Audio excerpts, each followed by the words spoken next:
Jordy Culotta Show. Wave your hand out there, baby! Shout out to the show. She puts the pinky into the nostril. Man, look at that. Healthy competition, there's nothing like it. Y'all grow up. The line's wrapped around the stadium. Different strengths. I just lost a tooth. It's going to be fun. You know, we might have a story. I love what you're doing. Ogeron wants to take us fishing this afternoon. Sharif, you play for the bad boys of the SEC, man. We don't apologize to anybody. A lot of people are saying you're going to be wearing number 7. I don't really know. I want to. He look crazy, Bill. Good feet on the old man. Definitely come back.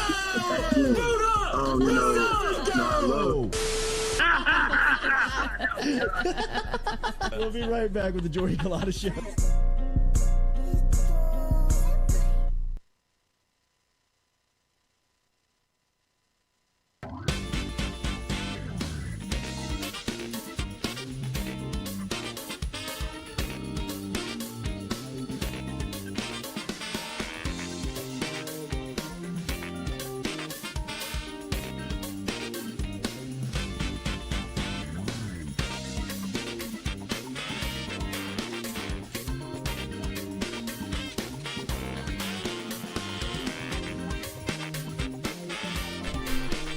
Welcome into a Friday edition of the Jordy Culotta Show. As always, built by our friends over at RMB Builders. Shout out to Rhett Bourgeois over at RMB.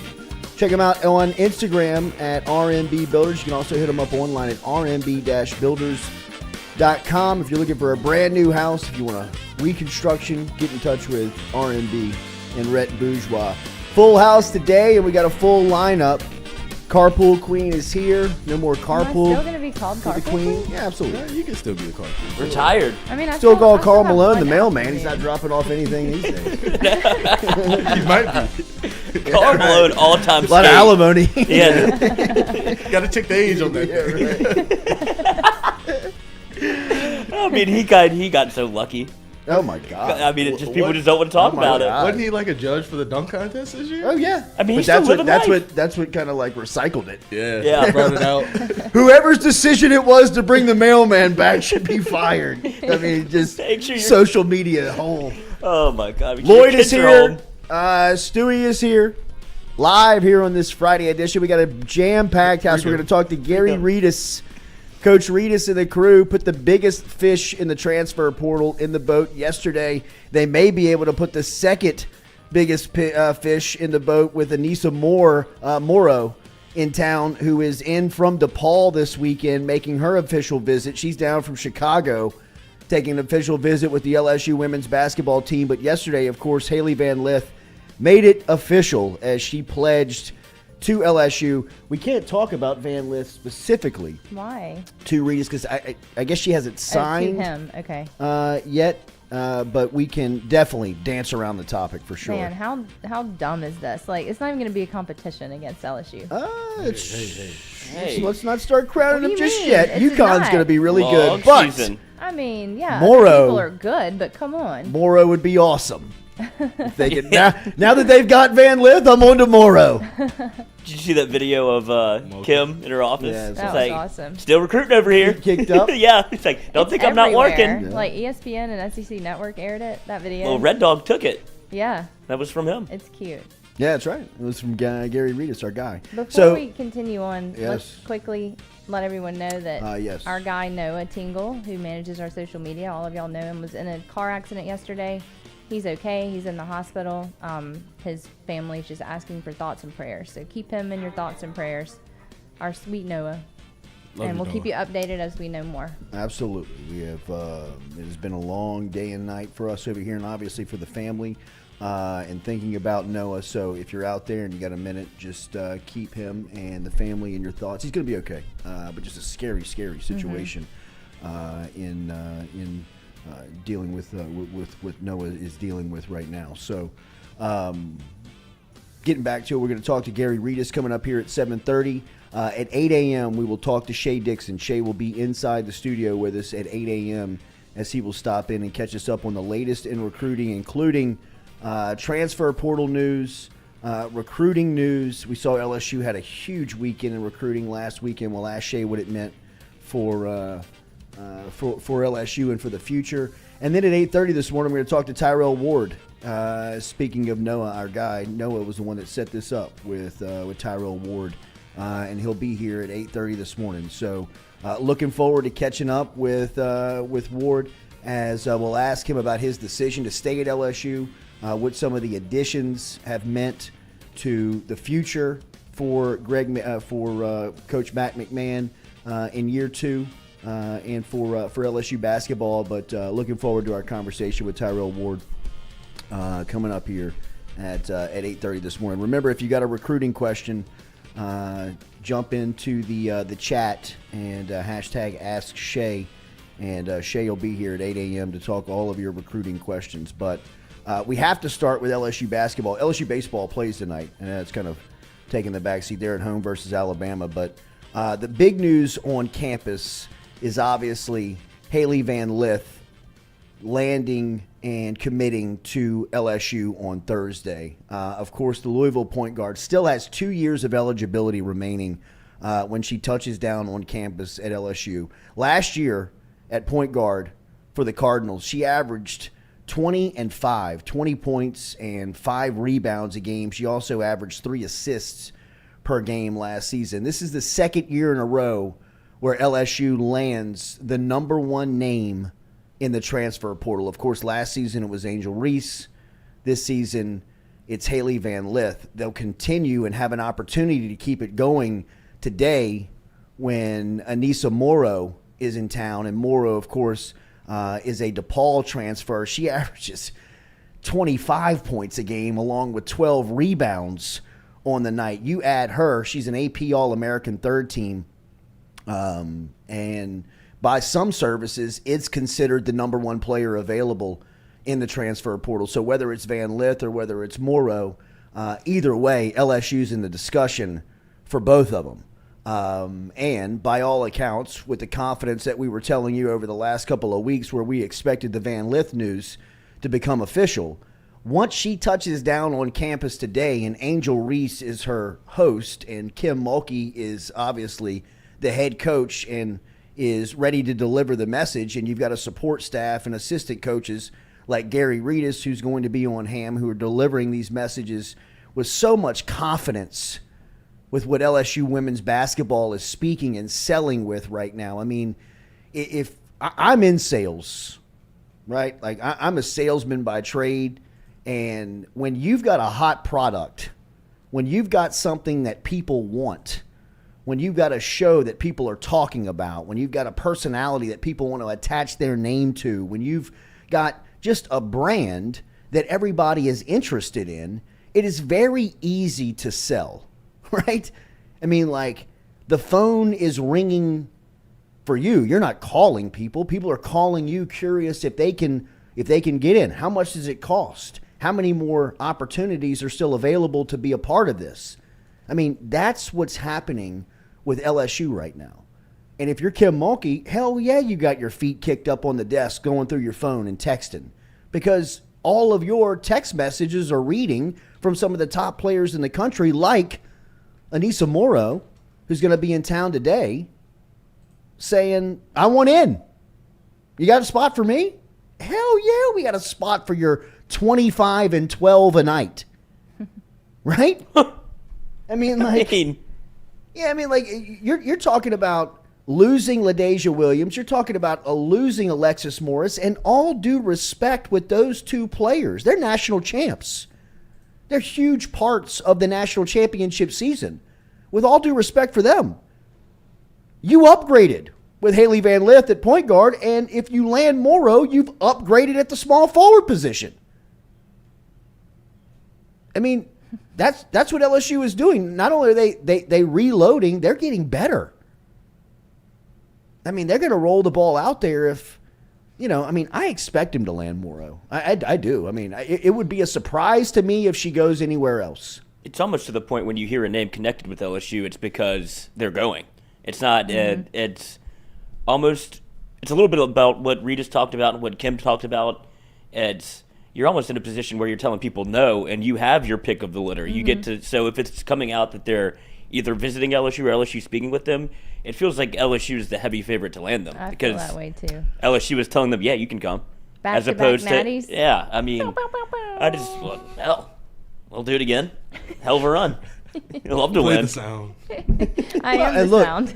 not only that, they've got the power of the NIL behind them, Yeah. right? Like they are pitching a message that not only are you the national champs and you're giving an opportunity to play on this platform and this stage where everybody's going to come watch you, everybody's going to be there. You're going to be on national television every night, right? Now you can do that for a couple $100,000 a year. I mean, depending on who you are.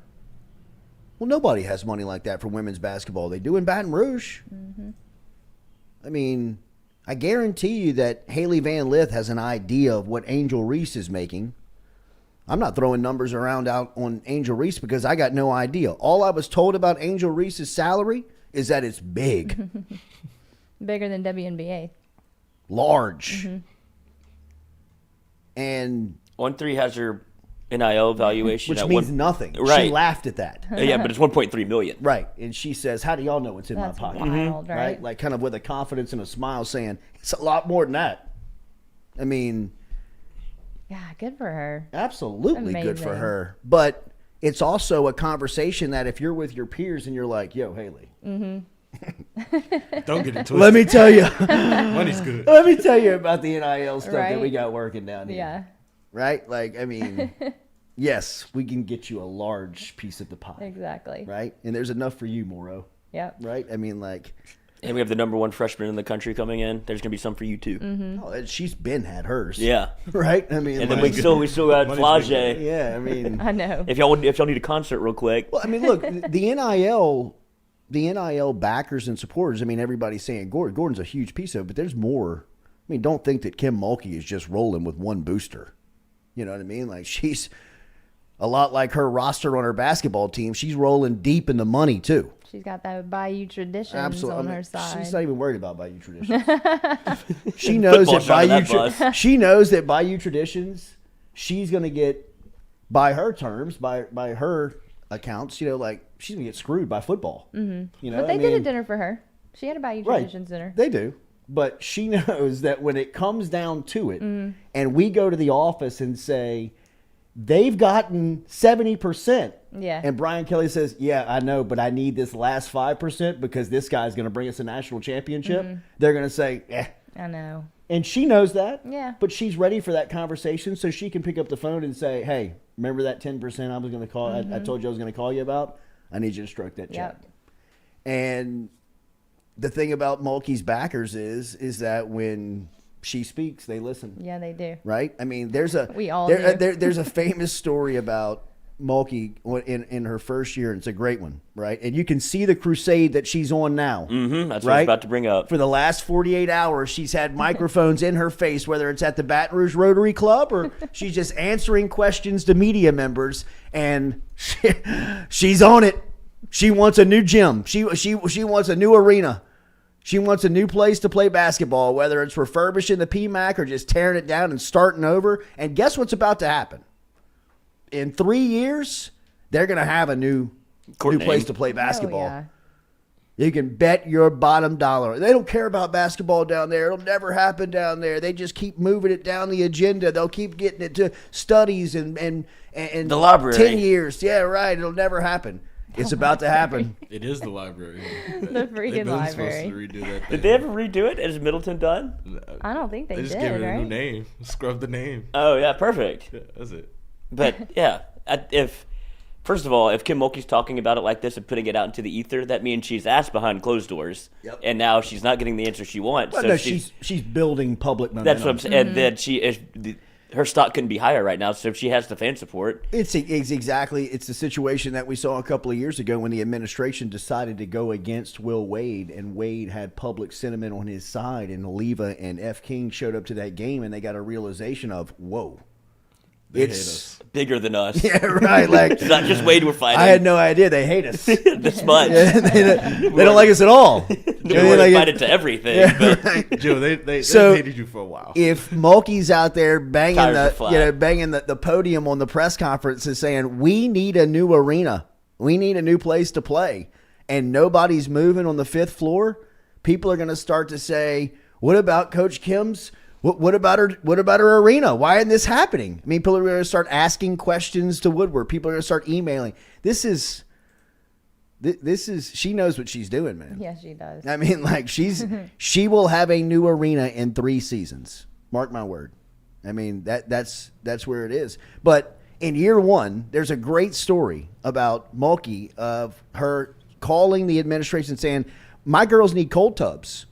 The cold tubs that are in the facility right now do not work. 2 weeks calling. Where are the cold tubs at? They need the cold tubs. What's the deal on the cold tubs? They need the cold tubs. Finally, somebody says, like after the 6th call of 2 weeks in a row of Mulkey calling and wondering what the deal is, they finally shot her straight and said, look, I don't think you're going to get your cold tubs. I think they got some priorities ahead of that. She says, okay, cool. That's all I needed to know, whether y'all were in or whether y'all were out. So y'all are out? Okay, good. This is like 10 o'clock in the morning. By 4 o'clock that afternoon, she's got 4 brand new cold tubs delivered to the LSU women's facility. She calls downstairs to maintenance and says, get y'all's asses over across the street and go install my cold tubs that I had to raise the money for and purchase. And when they, the TAF, the fundraising arms of the facility look around, they're like, where'd she get the cold tubs from? She told them, don't you worry about where I got the cold tubs from, but I got the money to make anything that I want happen around here. So quit telling me no. And since then, I don't think she's been told no on anything. Well, what's the point? Really. And this is pre-national championship. This is before she won a natty. This is before. This is when, ideally, she was still kind of proving herself to the administration that she was worth the $3.2 million salary that she was making annually. Not only is that about to go up, they're going to have to build her a new arena in the short term as well. Can you imagine her asking for things now, post Natty, and just daring you to say no? I dare you to say no to me. No, that's what that'd be the most terrifying thing is Kim Mulkey with power and cachet. If you try to be her opposition, Exactly. I mean, Derek she doesn't Fife, lose. Derek Fife is a good friend of mine. He runs Arkell Construction. Arkell is one of the biggest contractors in the state. Mm-hmm. They made him the bad guy one time, because they built the new offices. And she called Derek and was like, Derek, what's the deal on my material? Where is it? I'm sitting here. It's 2 o'clock. And he was kind of like, oh, you hadn't heard? She was like, no, what's the deal? We had to redline that off the call sheet. Derek says, next thing I know, the entire decision makers at LSU, I'm talking like Woodward down, are sitting around a table 3 hours later in a meeting talking about hey, whatever she wants, she gets. She's going to have to get during this time. What you told us no? Yeah, but I know we sent you out on that fool's errand. Sorry about that. We sent you. Don't tell her no anymore. Yeah, Kim called us after that. Give her the gold toilet. Yeah, it's fine. Give her the gold toilet. Just let her have the gold toilet. Oh my God! Because it's not like she's a tyrant or anything. It's the fact that if you tell her no, she's like, "I'll just do it then." Yeah. She's such a hard worker. Mm-hmm. The thing about her is that she told you what she was going to do in the interview. Yeah, she did. I'm doing what I told you I was going to do. And don't think in that interview she wasn't like, hey, look, if I need this, is it going to be difficult to get or is it not going to be difficult to get? Either way, I'm getting it. And in the process, they're like, oh, we got you. We got you. Absolutely. It's you get that. You need cold tubs, we got your cold tubs. New gym. You know what I mean? We're going to have you we'll have you a new arena in 5 years. Right? You have it airlifted somewhere. Okay. All right. Plop it down. Well, I'm doing everything I told you I was going to do.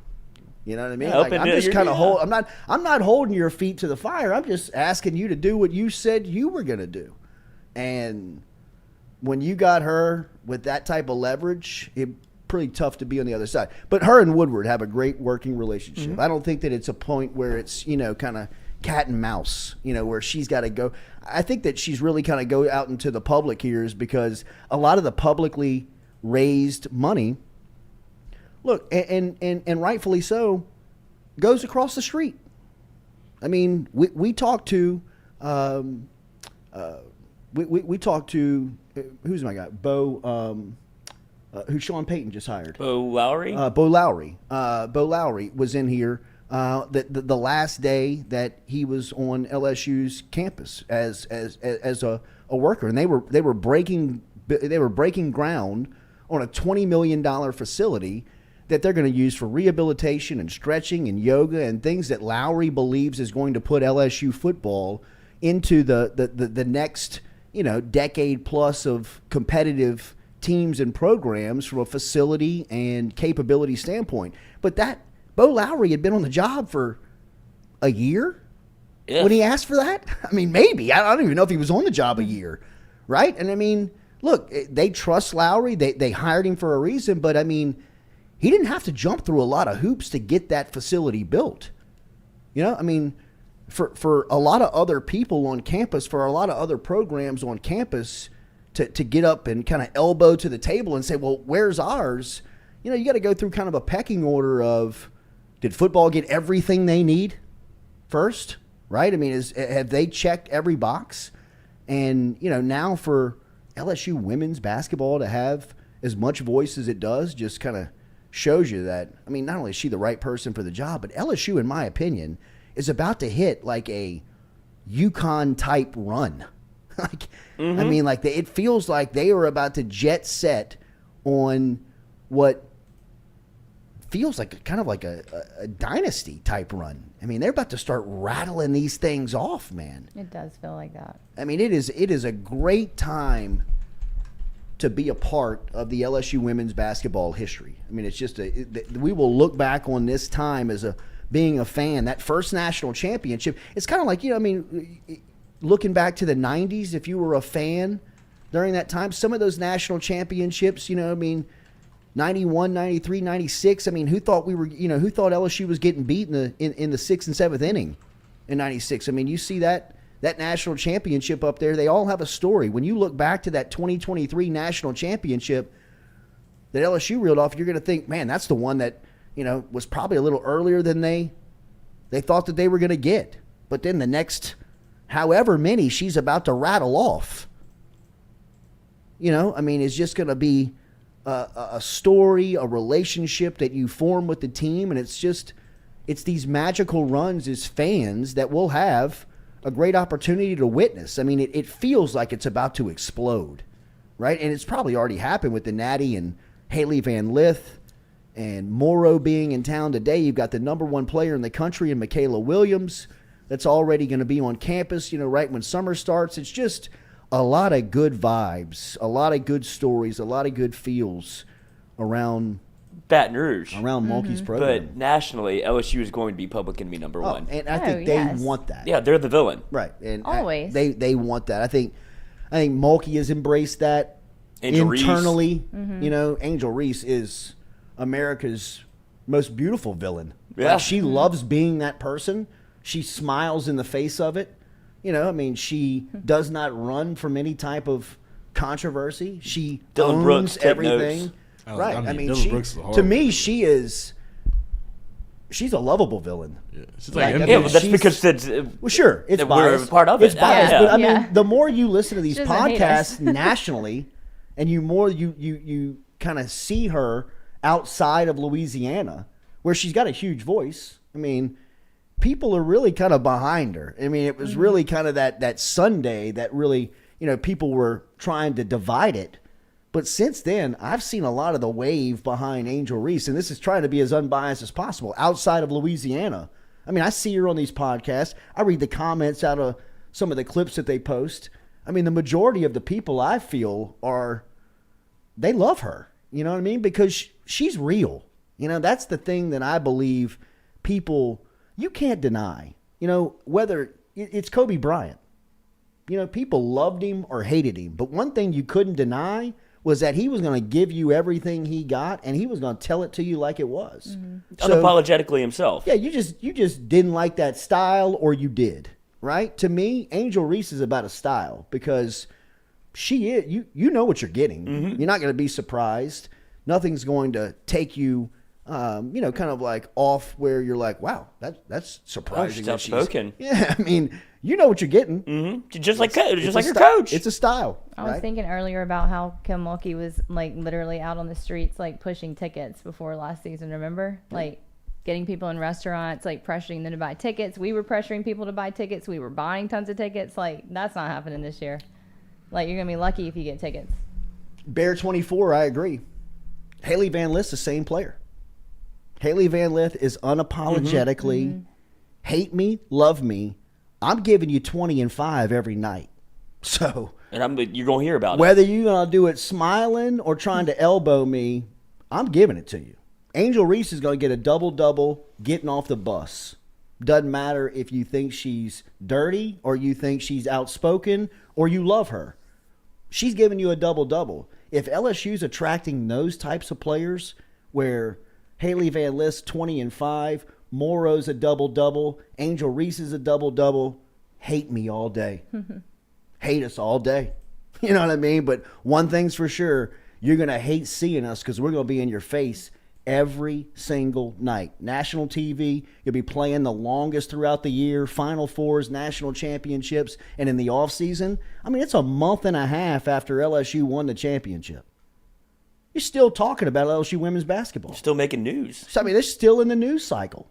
I mean, it's impressive how they manage all of what's going into this. This isn't, just kind of, well, they're winning. Everybody's coming. No, there's people behind this that are making this happen. It's a well-oiled machine. It is. Speaking of it, we're going to talk to a huge part of that, Gary Redus, next here on the Jordy Culotta Show. Remember, daily, we're brought to you by Premier South Roofing and Sheet Metal. Premier South Roofing and Sheet Metal can be found online at premiersouthlA.com. PremiersouthlA.com. You can click right there when you log on to premiersouthlA.com on the top and get a free estimate today. We tell you all the time, if your roof is 8 years or older, odds are you qualify for a brand new roof. You definitely qualify for a free inspection from one of the pros over at Premier South today. Bring them out, let them jump on your roof, whether it's a custom roof, a commercial roof, whether it's a residential roof, whether it's a metal roof, whether you just think you need some maintenance on your roof. Let Premier South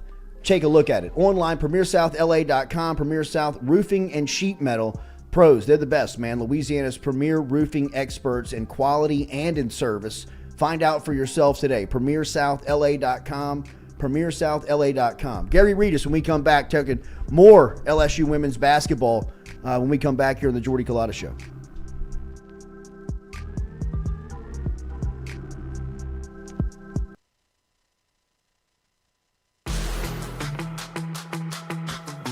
Donaldsonville Glass and Body, the trusted name in frame, body, and automotive paint repair since 1977. They have served their customers for over 45 years. You can find them online at dgbauto.com or stop in and see them Railroad Avenue and Division Street out in Donaldsonville, Louisiana. Look, they can help you with your insurance claims. They can make the repair process as stress-free as possible. I'm speaking from experience here. I've got numerous windshields, body repair, all done by Kenny and the crew over at Donaldsonville Glass and Body. They are, without question, the most well-equipped shop in the area. Stop in and see them today.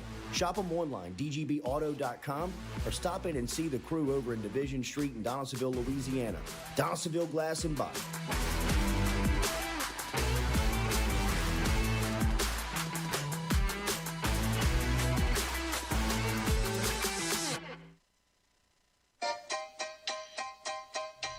Hey fellas, it's Jordy Culotta for my friends over at Men's Total Health. Guys, do you suffer from fatigue, decreased libido, erectile dysfunction, weight gain or loss of muscle mass, signs of depression, anxiety, hair loss, mental fog, general loss of interest? Then you might be suffering from low testosterone. Go see my friend Mike Roach and his great team over at Men's Total Health over in Metairie at menstotalhealth.net online. And stop in and see how they can change your life today. A simple shot and some knowledge from Mike Roach can get you back up, moving with your energy, get your sex drive back, build your muscle mass, make you feel young again. All online, menstotalhealth.net.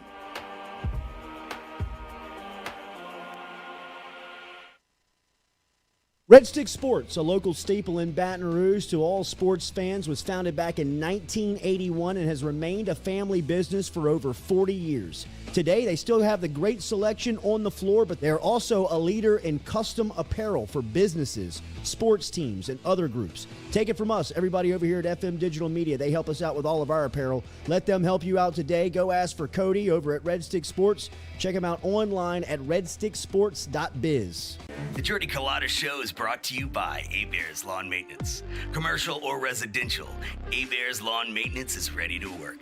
A-Bears can tackle all your homeowners association requirements.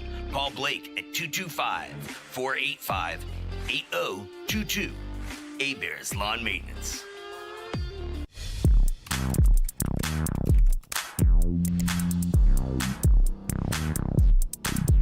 Get Gordon and get it done. Get Gordon and get it done.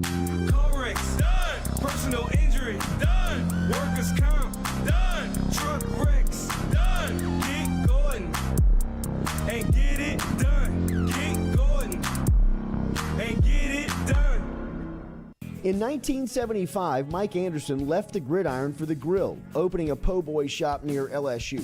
If you're from Louisiana, odds are you've tasted a dish, experienced the tradition of Mike Anderson's seafood. 48 years later, the tradition of Mike Anderson's lives on with the next generation. I'm very thankful. He's never allowed okay to be okay. It's a driving force for me to just want to keep it as good as he made it.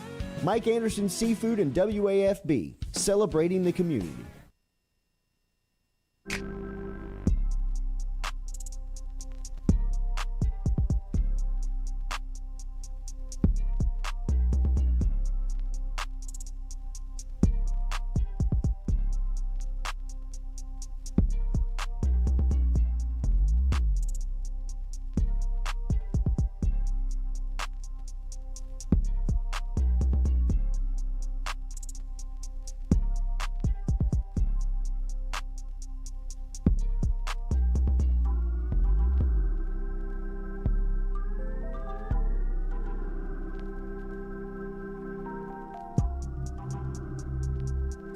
All right, welcome back here to the Jordy Culotta Show. As always, I know it looks like a 1920 phone. As always, built by our friends over at RMB Builders, celebrating LSU women's basketball even a month after they were crowned national champs. They have stayed in the news cycle. It's been incredible to see the way that the champs have really just kind of stayed relevant. Everybody stayed talking about them. And yesterday, they're the top of the news cycle as, again, the number one player in the transfer portal is coming to Baton Rouge. Last season, it was Angel Reese. This year, it's Haley Van Lith. It could be, as we said, more on the way with Anissa Morrow, who is in town for an official visit. One person that is behind a lot of it and all of what's happening, especially what's going on in the transfer portal, is our guy, Gary Redus. We love Coach Redus. He was with us last week. He left us with a nice little parting message about, should we be excited? Coach, that was what we were talking about, was all centered around Haley Van Lith. And then yesterday, the LSU women's basketball program again makes huge news. It's Van Lith, makes it official, and pledges to the Tigers. What a day to be a Tiger. Good morning. How are you? I told you. Jordy, what's up, man? How y'all doing? We're doing great, man. We're doing great. Tell me about what that was like. It's 2 years in a row. You have worked magic. Last year it was Angel Reese. Yesterday it was Haley Van Lith. When did this become real for you? It became real. I mean, we saw her in the portal like everybody else. We saw the do not contact. I mean, you hear whispers all the time, but you hear whispers literally about everything. So you don't, you never really know what's what and what's really real. And then she reached out. Wow. Her and Coach Mulkey have a really close relationship. And it's just our job these kids want to come play for Coach Mulkey. Mm-hmm. They want to come play for Coach Mulkey. They see what she does. And it's just our job as a staff to just facilitate the whole thing, get everything ready, and, allow her to see and allow these kids to see LSU in its best light.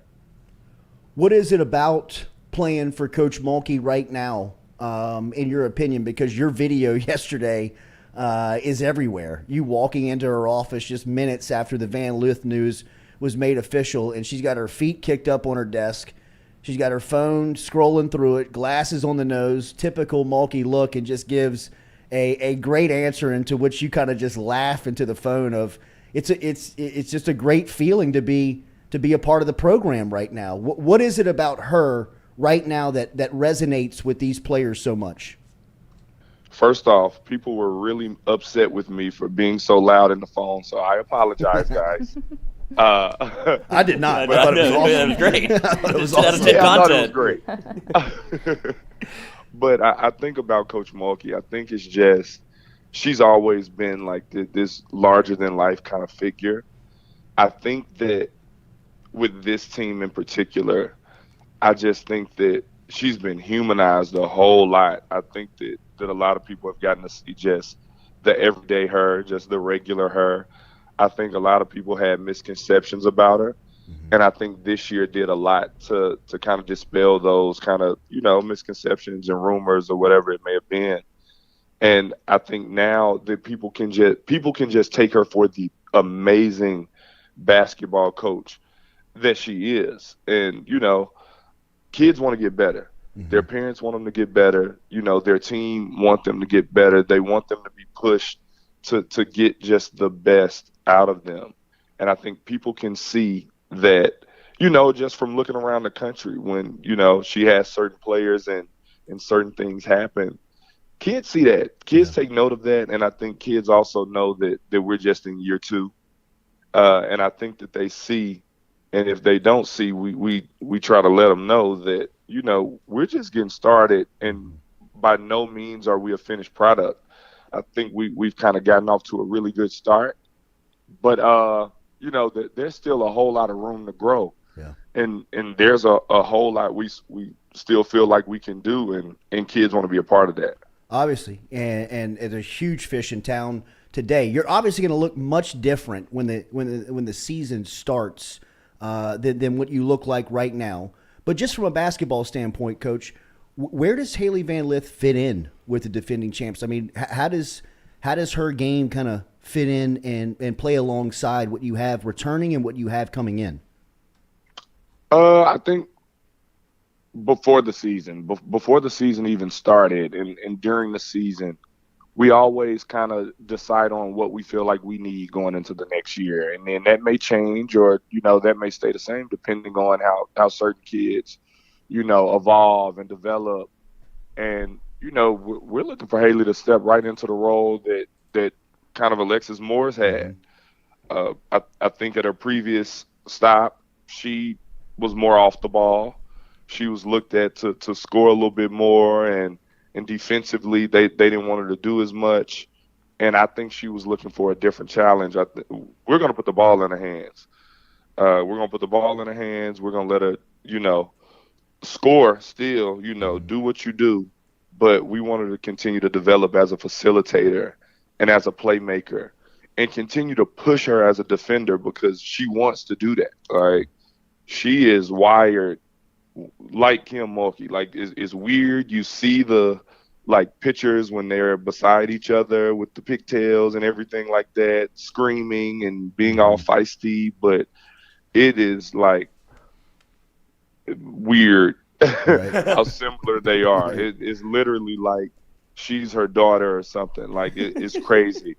And I think just, coming in and being her, she wants to fully be her. And I think that's another thing that kids around the country see. We're letting these girls just, express themselves and fully be themselves, and, talk a little junk. Kids like that. They want to be a part of that. And I think that's one thing that she wants to do, and she's going to be allowed to do it. We want her to fully, showcase her talents. Whatever she feels that is, we're going to continue to develop, because, she has her sights setting on doing something really big this year. So, I think it's a match made in heaven. You got the #1 recruiting class coming in the country, obviously headlined by Michaela Williams and Angel Del Rosario. What are those conversations like with them when they see the roster turning over and changing with such high-end talent? What are those conversations like with the incoming young talent that have high expectations, I know, to perform as well? We're very honest with them. I called all of them. I called all of them, right after the season, and sometime at some point, probably even during the season. And I had the same conversation with all of them, and it was, don't get spooked if we bring in a couple transfers. Mm-hmm. Don't be scared. Nothing changes. Like, you're still expected to come in here and compete every single day. And it's funny, Angelica Velez, she was so excited about the Haley Van Lith news. And I felt like that was so special to hear as a coach, because you see so many kids nowadays, you're bringing in another kid at my position. Like, what does that look like for me? She never said that one time. She's so excited to get to go up against Haley every single day, and because she knows that she'll improve by just going up against her and battling with her every single day. Michaela, she isn't scared at all. She doesn't care about who we bring in, what we do. Coach Mulkey promised her and her family that when she came here and before she came here, that she would have talent playing with her. That's what she wants. That's what these kids want. These kids want to win, man. They want to win, so they want to have the best team possible. And they know that we're coming off a championship, and they know that we wanted to reload, and kind of reshape our roster. And we want them to be able to learn. Mm-hmm. You get what I'm saying? Absolutely. They're all still going to be expected to get out there and play. But, there's still it helps when you have someone a little bit older that you can learn from. And they understand that. We're very transparent. That's the thing I like best about being at LSU. You get to be so real and so transparent with these kids and with these families, and they respect it. And they're never blindsided by anything that we do. They know what we're up to. They know what we're doing, and they're all for it.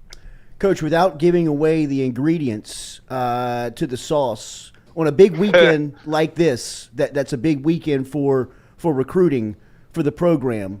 What does it entail? What goes on for a recruit of the magnitude like you have in town this weekend? What goes into it? A lot of educating. Mm-hmm. A lot of educating. A lot of fun. A lot of new interactions. All of that. I mean, without going into details, you try to show them what it looks like to be a LSU Lady Tiger. Mm-hmm. You get what I'm saying? And you try to do it in the best way possible. You try to do it in the most creative way possible. You try to do it with the most grandiose ideas, that are within the rules. And yeah, it seems to work. Yeah, no doubt about it. Sauce tastes good. Yeah, it's definitely working for sure. Coach, one of our listeners wants to know about Janae Kent. I know that we always talk about Del Rosario. We always talk about Michaela Williams. But this is the -- recruiting class because of the amount of quality in every signee. Explain Kent's game to our listeners. She's a big guard. She's going to be expected to come in and compete right away on that wing. She's a really good – she just has a college-ready body. She has a college-ready body. She can get to the basket. She can hit the spot up three. We want to continue to develop as a defender, and as a three-shooter. But she can get to that mid-range and pop. We do a lot of ball screens. We give them a lot of freedom on the wing to do that. But she's going to be expected to come in and compete with, Flage and Kateri and Michaela. Like, all of them are going to be expected to, come in and compete with each other. And she's no different. It was a humbling experience for a lot of people last weekend to see Joe Burrow and Angel Reese standing side by side. They absolutely broke the internet with a picture. But, Coach, more surprisingly to even the most faithful of LSU followers was that the line for Reese was nearly double the line for Burrow in waiting for pictures. Was that even surprising to some of the people inside the program of just how popular Angel is, even amongst LSU fans? I thought that Angel was the greatest LSU athlete ever, right? Debate over. Right. I mean, I think you see the power of social media. Yeah. There's no one right now. There's no, I'll say there's not many athletes right now who are bigger on social media than Angel. I mean, these kids, those recruits, they're on TikTok, they're on Instagram and they're on Twitter, and Angel is very active on there, and she has a huge following on there. So these kids know her. They know exactly who she is, and they want to meet her. They want to meet her. They know all about the Bayou Barbie and BK. If you're listening, now you're gonna have to you owe us one for using Angel for the spring game. So get ready to pay us back. My man Reed is keeping receipts. Oh yeah. I will ask you the same last question that I asked you last week. Will LSU fans be celebrating over the next couple of days, next couple of hours? We'll see. Okay. We'll see. I don't know. The next couple of hours, I don't know. We'll be hard at work. I can say that. Like over the next couple of hours, over the next couple of days, we'll be really hard at work. We'll be trying to make sure to do our job so that LSU fans have something to celebrate. You know what I'm saying? So over the next couple of weeks, stay tuned. We aren't done yet. So, I mean, yeah, if that answers your question. It answers my question great. And I would speak for the entire fan base in saying just keep doing what you're doing. Whatever you're doing is working. So keep throwing them in the boat, Coach. Y'all are doing a fantastic job and having a great offseason. Thanks for the time and sparing a little bit with us. Have a great weekend, and we'll talk next week. We got you. Sounds good. Go Tigers. My man, there he is. Gary Reed is checking in this morning here on this Friday morning, going into what could be a enormous week when we look at the really the identity of the defending national champs to pick up Haley Van Lith in a week and have Anissa Morrow on campus for an official visit. And she got here last night. She will be here through Sunday morning. And like we said, LSU women's basketball is probably the hottest brand, not only in the sport, but maybe in overall athletics in our country right now. And if they can't close her right now, it would be tough to imagine. I think that she sees the electricity around the program, and that, man, everybody wants to be here.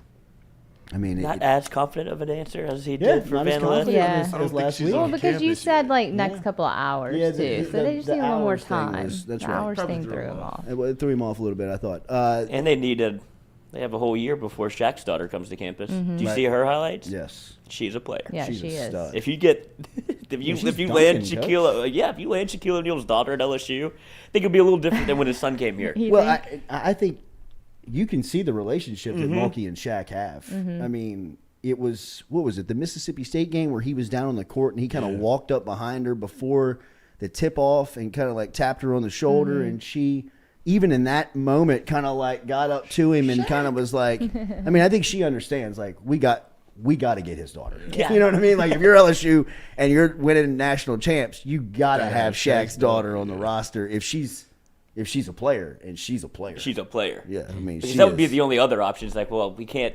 There's a school of thought that old LSU would take her regardless. But now I don't think Kim Mulkey would do that. They wouldn't just offer her a scholarship to offer her a scholarship. Just because of who she is. Right. Yeah. Well, I mean, usually you do that if you need to sell tickets, if you need to get some goodwill with the fan base. Make Shaq happy. Or if you're doing the university kind of like a favor. Yeah. Right? Yeah. I mean, at this point, Mulkey needs No zero favors. of that. Right? No But if favors. Shaq's daughter's a stud, she's Yeah. a player. Come She's on. going to Take LSU. you. Yeah. I mean, like, We got a there's only scholarship one for place you. for her to go. I mean, why not go after Caitlin Clark at this point and just call it a day? I agree. I saw some Right. shit that Caitlin Clark's thinking about UConn. Go ahead. Really? I wouldn't Okay. mind Think that. about it. See, like, I wouldn't mind that. I wouldn't mind another team out there because who's it? Like Becker Paige Becker is with UConn, and she kind of like she's missed the back-to-back years. I think she has, but she kind of feels like she's about to kind of have another good year. And UConn's supposedly loaded. Yeah, like, they they've are. got a really good young group of talent on their team. I wouldn't mind seeing like, another team being kind of the I'm surprised it's not South Carolina. Me too. South Carolina has. I mean, she's. Are they still okay? Morrow's Final Three. That's Okay. yeah. This is a battle. Right. So Did they graduate a lot of people? They did. Yeah. Yeah. So Their top have they brought 6 or anybody top in? 7 players were Drafted. seniors. Yeah, that's right. And they had a really good freshman point guard, and she, I'm sure, brought in a good recruiting class. But I just haven't heard much about it. I mean, for as loud as that South Carolina women's basketball program fan base was for a while, I hadn't heard a chirp I mean, out of them they kept me up at night. in a minute.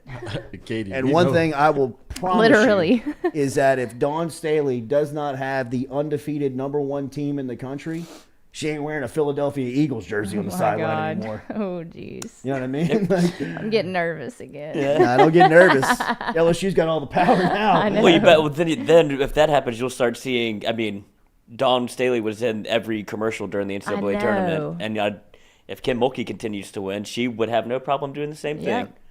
Just gonna take your whole spot. Aflac.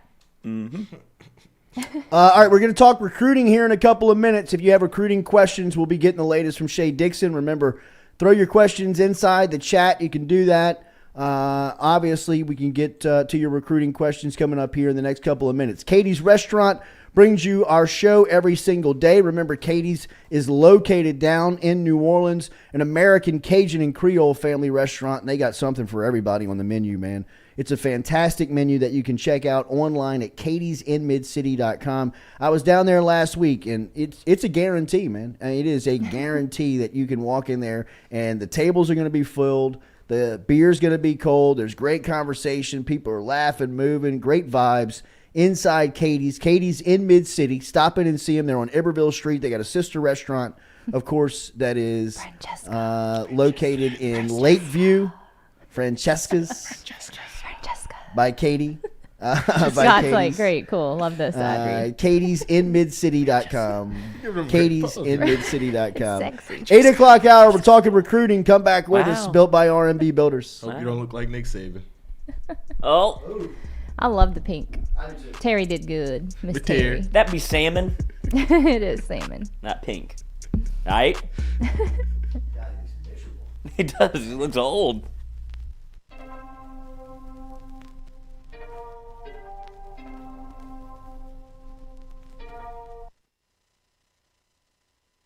Hey Baton Rouge, when traveling through Natchez, Mississippi, whether you need to fill up your vehicle or your belly, stop by Go-Mart and On The Go Deli. Go-Mart has clean restrooms, community coffee, an awesome beer cave, and a great selection of anything you might need on your trip. So stop by Go-Mart at 4 Sergeant Prentice Drive as you're entering Natchez on the left, and visit Tom and Wright Granning and their awesome team at Go-Mart.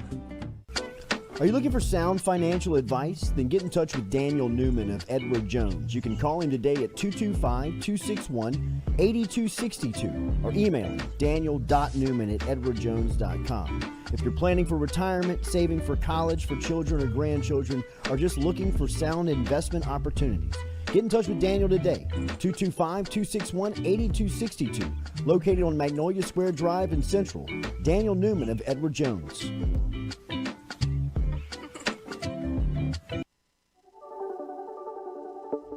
Don't let the name fool you. Men's Total Health has offerings for the ladies, too. Guys, is your wife or partner suffering from urinary incontinence, low sexual desire, or pain during sex? Then the O shot might be for her. Don't let it scare you. It's totally natural. It's PRP. And Mike Roach and the crew at Men's Total Health will make you as comfortable as you can be. Contact me for more information, Katie at JordyCulottaShow.com, and I'm happy to tell you everything that Men's Total Health has to offer for the ladies.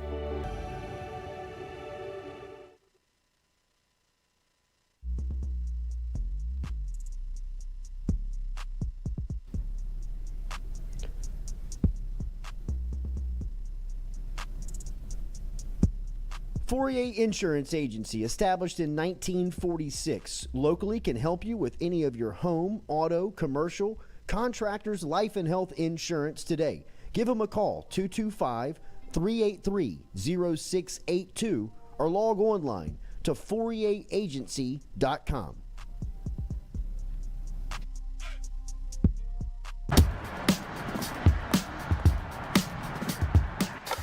Hey, she's on her way up.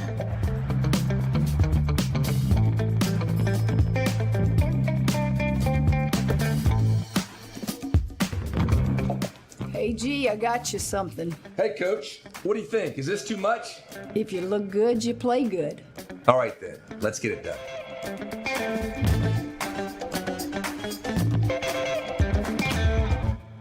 Do you need your roof checked or just ready to get a new roof? Premier South Roofing and Sheet Metal has helped over 10,000 customers with their roofs over the last 2 decades. Premier South employs over 300 team members in South Louisiana. They're accredited by the Better Business Bureau. They've been named in the top 100 roofers in the nation for a number of years. And Premier South has former insurance adjusters in-house whose job it is to help get all the insurance money you deserve. So go to PremierSouthLA.com for Premier South Roofing and Sheet Metal and get your free inspection. Premier South Roofing.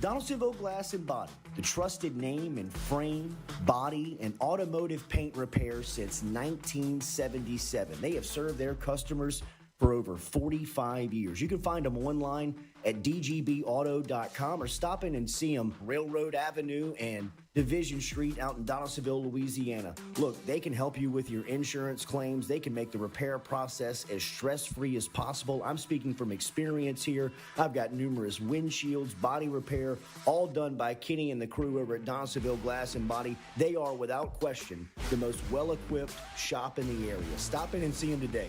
Shop them online, dgbauto.com, or stop in and see the crew over in Division Street in Donaldsonville, Louisiana. Donaldsonville Glass and Body.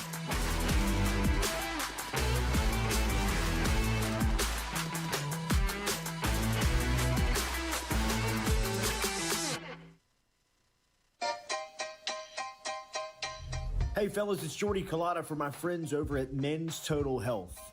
Guys, do you suffer from fatigue, decreased libido, erectile dysfunction, weight gain or loss of muscle mass, signs of depression, anxiety, hair loss, mental fog, general loss of interest? Then you might be suffering from low testosterone. Go see my friend Mike Roach and his great team over at Men's Total Health, over in Metairie at menstotalhealth.net online. And stop in and see how they can change your life today. A simple shot and some knowledge from Mike Roach can get you back up, moving with your energy, get your sex drive back, build your muscle mass, make you feel young again. All online, menstotalhealth.net.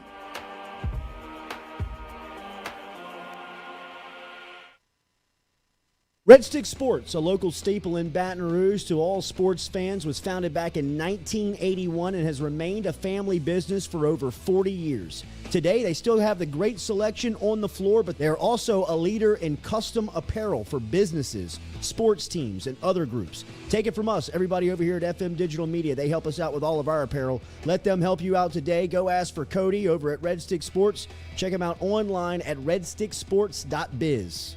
The Jordy Culotta Show is brought to you by A-Bears Lawn Maintenance. Commercial or residential, A-Bears Lawn Maintenance is ready to work. A-Bears can tackle all your homeowners association requirements. Call Blake at 225-485-8022. A-Bears Lawn Maintenance.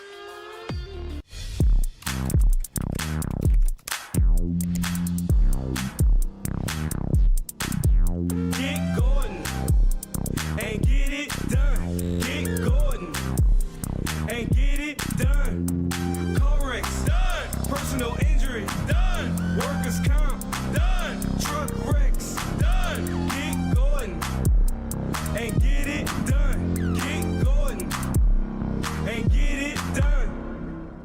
In 1975, Mike Anderson left the gridiron for the grill, opening a po' boy shop near LSU. If you're from Louisiana, odds are you've tasted a dish, experienced the tradition of Mike Anderson's seafood. 48 years later, the tradition of Mike Anderson's lives on with the next generation. I'm very thankful.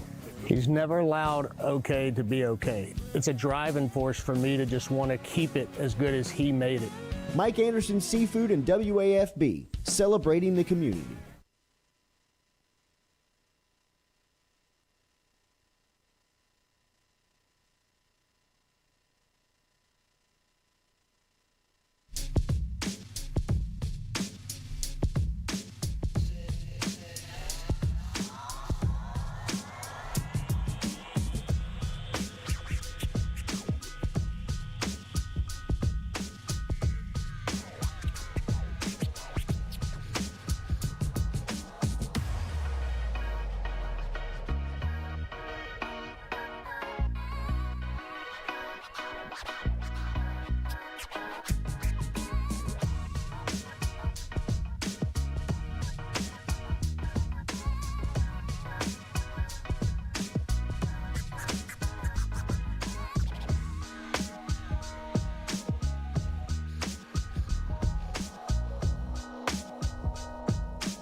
Welcome back here to the Jordy Culotta Show, Hour 2. Shea Dixon's going to be on the phone. He's claiming migraines. I'm claiming superior margaritas.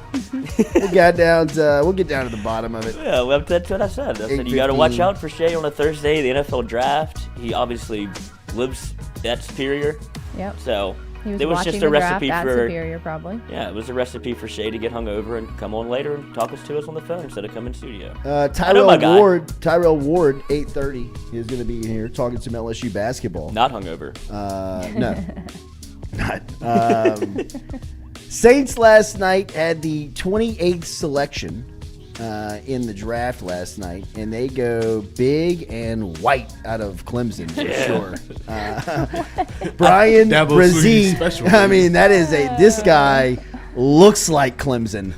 God. Number 11, big defensive tackle, Brian Brzee. There's only one franchise in the NFL that this guy shouldn't have gotten drafted to because of the last name that's going to be on his jersey. What a tough name to live up to, and everybody's going to call him Breeze, right? Everybody's going to call him Everybody's going to call him more Breeze. Brzee. Is it Brzee? Sounds wrong. I'm following Brzee. Stewie's lead on this. Yeah.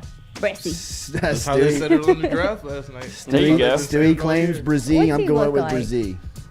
He and looks white? like Clemson. Yeah, he's a big guy. Dude, you know who I thought it was whenever they showed him? That didn't have like the graphic up yet. I thought it was Skowski. Yes. The one that He got does ejected look from like back to Skowski. back. Where is that guy? That's what I just Googled Probably in him. the XFL somewhere or something. I mean, Coach, the game changed when he got chunked. Guess. He got chunked 2 Oh, years yeah. in a row, too. Oh, yeah. The next year. He got tossed from. We'll talk about a nightmare. Like the same play, too. Really? Same exact He hit, play. he hit Justin Jefferson, right? Yeah. James Skowski is now. Buffalo Bill? No, he is no longer on a roster. He's now the coach at Oklahoma. Really? He's an assistant coach for Ah, Venables, he followed obviously. Venables. Yes, obvious Yeah. ties. Okay. He did not One make of it. Venables' favorite, I'm sure. Yeah, GA at Oklahoma. Didn't make it. Sorry. Coach, he was a good player that night. He like you said, it changed the game when he got ejected because he was still causing hell. He was causing hell, man. Because he's the Where's one he that popped from? Burrow. Yep. That got Burrow hurt. Where's he from? Clemson.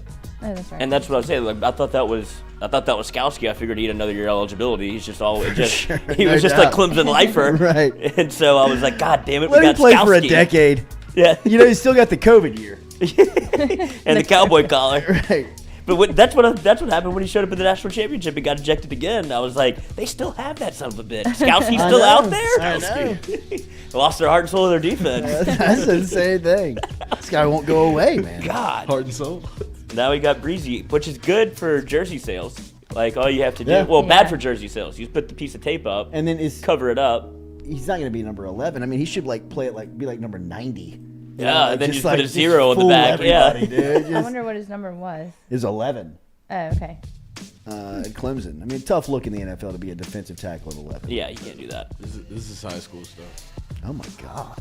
Oh, where did you get? Where I mean, Jesus Christ! my Is he God, the only what's he kid playing that hit against? puberty yet? Dunham? Playing Good against the Dunham school. Lord. Yeah, he's live. I mean, man, Oh, my God, dude. Wait, there's one where I mean, that's targeting, right? there's one where he's Oh, no, but I mean, is he playing against his little brother? Oh my god. Look I at mean, this. that's He handed the ball. yellow guy, jersey on. Wait, he handed the ball off. The dude that got the ball didn't even want it. No. Yeah, right? It's like, What fuck high this. school? Here, you take it. Where's he from? I mean, how Oh, old is he God, right look at this now? poor guy, dude. He's like, dude, I'm out of the play. He's just being a rude. What a God, meathead, he's bro. huge. Oh, He's huge. what a meathead. He's from Maryland. Okay. Hell yeah. Crab Football and cakes crab and cakes, football. baby. That's what Maryland does. Football and Daiquiris. crab cakes. Former #1 recruit in the country. Yep. Okay. I mean, Freshman All-American. injury? Yep. Towards ACL. No. Last year maybe or his sophomore year. Draft was boring. Was. God, it was boring, like- man. Do we not know that many people in college football anymore? Yeah, that might be on you. I mean, was it boring for you? I thought it was interesting just how the teams were like maneuvered in the draft, like the leapfrogging people, like to see the Cowboys get leapfrogged for the player that they obviously wanted. The strategy that goes into it is like Yeah, they're like the working Texans for thing. 4 hours, yeah, and it all comes down to like 30 seconds of time. You know, Yeah. it's like if we can get a yes, because then there was another trade, and so they had to talk to a different team. It was just, I don't know, it feels like a whirlwind. Yeah. And then you get to, I always like the draft because of, it's just good to see like the college highlights again. It's like, all right, I feel like I know the next crop of people in the NFL. That Anthony Richardson run against LSU, I knew was going to be on. Oh my God! dude, come on, that's You the knew Cam- it happened. That's The a Cam looper. Newton run and then the Anthony Richardson run. You'll always see. I mean, they'll play that thing forever. I thought Houston was a big winner last night, obviously, getting their quarterback and then getting the best defensive player in college football for the past 2 seasons. Georgia's the big winner. Philadelphia. Philadelphia has figured this draft process out, man. And this is exactly how I would draft. I would just draft SEC. Oh, yeah. I would draft the best SEC team. I would draft the characters off those squad. If you look at what happened, I was listening to a podcast last night. It was a part of Colin Cowherd's The Volume Network, but they were talking about draft. Bless you, Stewie. Thank you. And they were talking about Howie Roseman, and he's the owner of the GM for Philadelphia, and said that this actually dates back to the Justin Jefferson draft, where Philadelphia had an opportunity to grab Jefferson. They overthought it. They drafted a guy by the name of, is it Justin Rieger? Jalen Rieger. Jalen Rieger. TCU. Jalen Rieger from TCU, who's not with Philadelphia anymore. I don't even know if he's in the league. He plays for Minnesota. That's right. That's right. Oh, yeah, great ass. Coach loves him. Special teams coach loves him. But that's not why you draft him, No. 16th overall? Right. But they said that Philadelphia was overthinking it too much and to start taking the best players from the biggest schools. And it had gone back to the Justin Jefferson debate. Obviously, Jefferson's the best wide receiver in the league right now. And as we said, Rieger's playing for the Vikings. But since then, if you look at what Philadelphia has done in the draft, Devonta Smith, Alabama, Jordan Davis, Georgia, Nakobe Dean, Georgia. Last night, they get arguably the best player in the draft, or maybe even not arguably the best player in the draft. Now, he freaked a lot of people out with some character stuff, but Philadelphia was the team that made the most. I mean, Chicago got nervous and bailed on him. They had a chance to grab him, right? I mean, monsters of the Midway, here you go, bro. I mean, here's the meanest 300-pounder in the draft. This guy was as sure of a franchise player as anyone in this. I mean, after player like 6 or 7 last night, the thing fell off. It didn't matter if you were drafting 28th like the Saints were or 29th like the Saints were, or you were drafting 9th, like the Eagles were. I mean, the fact that Jalen Carter was still sitting there at 9 was an absolute gift to Philadelphia. Oh, and for good measure, they take Nolan Smith at the back end of the first round. That's what I was So they've just taken the best defense in college football in the last 2 years and taken the best players off of it, and now are the cornerstones of their defense. They just made the Super Bowl. I mean, don't overthink it, man. Take the best players. Jalen Carter on the Philadelphia Eagles playing alongside Jordan Davis in that front four. That doesn't seem fair. I mean, that is a phenomenal get by Carter. And then to be able to get Nolan Smith at the back end of it at 31. They had a lot of selections there, but, don't overthink it. Take another one. And you get a babysitter for Jalen Carter. You get somebody that knows him. Like, that whole defense is going to be like, look, I got him. He's good. You don't have to worry about him anymore. Yeah, they got veterans. Yeah, if you take care of the personality part of it, Jalen Carter's he's the best pick in the draft, aside from probably Bryce Young. But What'd he do? He got in a fatal car crash. He was involved in that. That's right. I car forgot crash about that happened that. in Georgia after the Yeah, championship. that's right. Amongst other things. Yeah, there's some red flags. There's some red flags, and he showed up to the combine and he didn't do great. Yeah. He showed up out of shape. So there's there's questions. That's why he fell. Mhm. But if you can get him on people that he's played with before, there's some sort of level of respect there. We're like, all right, we'll take care of Jalen. He won't be a problem. I'll get him to buy in, and that's all you can really hope for. And they has 4 teammates on Philly? Yeah. Yeah. I mean, if they can't get him right, 4, nobody will. Like Dogs. starters. Yeah. I mean, like killers. I want to say that they have a safety. That Philadelphia safety's from Georgia as well. I mean, either way, they've taken. Was it Bakari Rambo? He's on Philadelphia. He did go to Georgia. I know he did, but I don't know if he's on the Eagles. But either way, I mean, I thought Philadelphia won the night. The biggest loser, obviously, I think he plays for Miami. Obviously, Will Levis. It's sad. Well, let's not be too sad for him. I think we all saw who was keeping him company. You never want your girlfriend to become the story of draft night. No, you do If she becomes the story, that usually means that you were a miss. You're getting a lot of camera time. Yeah, you're a lot of camera time. There's a lot of focus on you. I would play that thing. I would just leave the green room. Who was it a couple of years ago that somebody did leave? Like they were. Yeah, like, he was in it the whole I'm done time. this. I'm done with this. Like, I'm not coming back today. Well, just get me off the television. Yeah, I wouldn't care. I mean, you just make it your own little, But what happened? I mean, he was projected to go in the top 5. So was it the toe injury I thing? don't know if Why are he you ever so mad? truly was. I mean, look at what's happened. Yeah. Houston was playing mind games with C.J. Stroud. Yeah. Right? Like, they were obviously the ones that were putting that stuff out on Stroud so everybody would kind of run from him. Everybody stay away from CJ. Look, they knew that they wanted Anderson and they wanted Stroud, but the one that they had to secure first so nobody would trade up and get, because if they'd have drafted Anderson first, at 2, that would have let everybody price know. For 3 goes way up. Yeah, the price for 3 now is substantial because C.J. Stroud's still there, and I think there were a lot of teams that wanted Stroud. That were like, man, what is all this smoke on Stroud? He didn't go to the Manning passing account. We're like, we knew that a year ago. I mean, like, why is this a big deal now? I mean, the smoke that was coming, the testing, and all the stuff that they were trying to just really push on Stroud made it real. Like, either somebody's playing games, it almost became or too he's obvious. about to fall like Will Levis. Yeah, and I think Levis was the fish. Yeah, the whole time. Like, they were claiming that C.J. Stroud was like kind of like the one that stay away. Yeah, like, where in fact I think it was Levis. Like, listening to this podcast last night, it was a big turnoff for a lot of teams that Levis showed up to the combine with a cut-off T-shirt. No, that's wild. Like, that he has biceps. Yeah. Like, a lot of teams are like, if my quarterback, he put out like a bathroom selfie. They said. That, he did. He did it before and after the combine. You know what I mean? Like, he did. Like, got the turtle stomach. If my quarterback cares about that stuff. Yeah.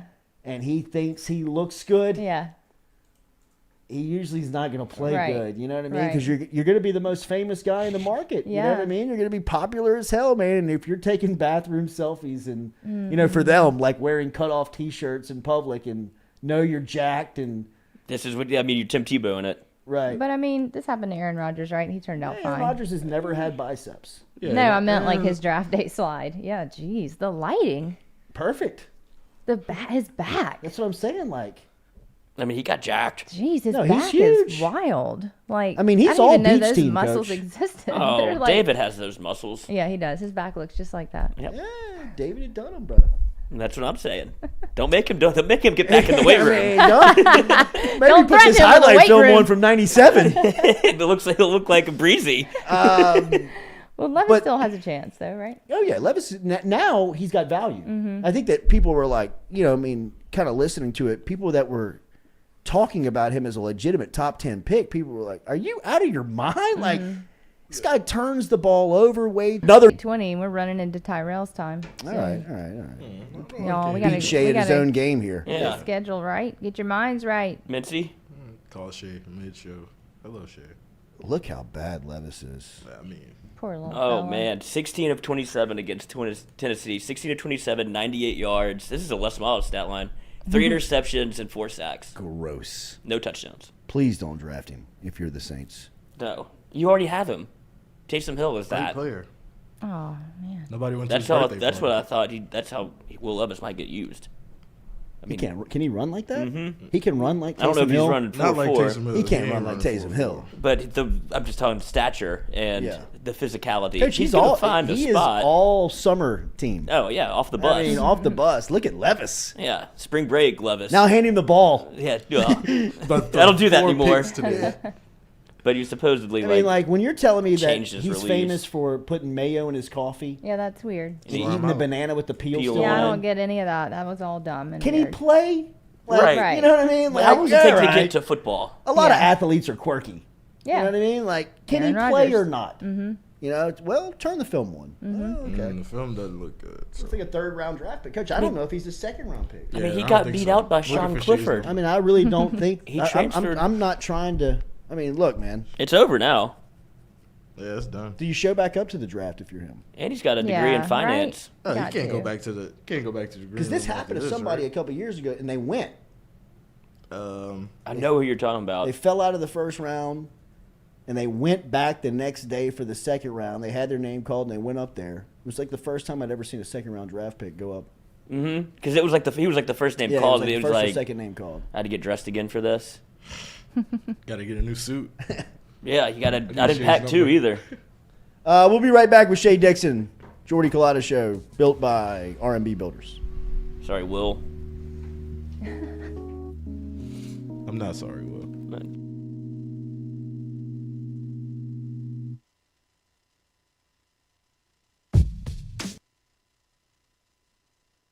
Hey, Baton Rouge, when traveling through Natchez, Mississippi, whether you need to fill up your vehicle or your belly, stop by Go-Mart and On The Go Deli. Go-Mart has clean restrooms, community coffee, an awesome beer cave, and a great selection of anything you might need on your trip. So stop by Go-Mart at 4 Sergeant Prentice Drive as you're entering Natchez on the left, and visit Tom and Wright Granning and their awesome team at Go-Mart.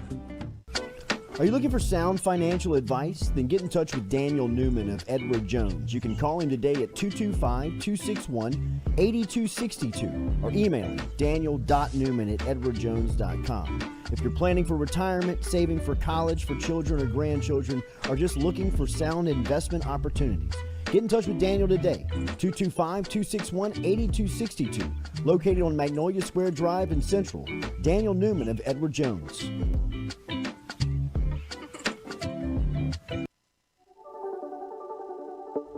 Don't let the name fool you. Men's Total Health has offerings for the ladies, too. Guys, is your wife or partner suffering from urinary incontinence, low sexual desire, or pain during sex? Then the O-Shot might be for her. Don't let it scare you. It's totally natural. It's PRP. And Mike Roach and the crew at Men's Total Health will make you as comfortable as you can be. Contact me for more information, Katie at JordyCulottaShow.com, and I'm happy to tell you everything that Men's Total Health has to offer for the ladies.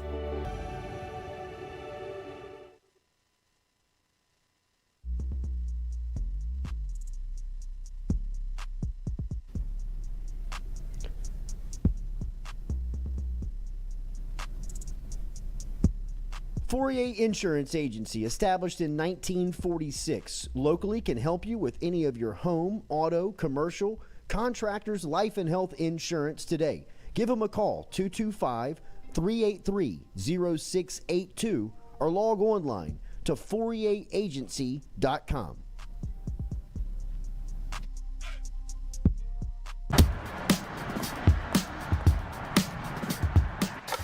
Hey, she's on her way up.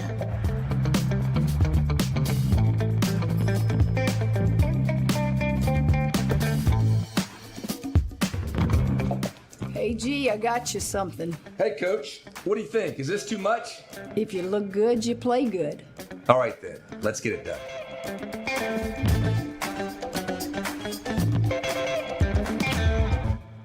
Do you need your roof checked or just ready to get a new roof? Premier South Roofing and Sheet Metal has helped over 10,000 customers with their roofs over the last 2 decades. Premier South employs over 300 team members in South Louisiana. They're accredited by the Better Business Bureau. They've been named in the top 100 roofers in the nation for a number of years. And Premier South has former insurance adjusters in-house whose job it is to help get all the insurance money you deserve. So go to PremierSouthLA.com for Premier South Roofing and Sheet Metal and get your free inspection. Premier South Roofing.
All right, welcome back here to the Jordy Culotta Show as we are built every day by RMB Builders.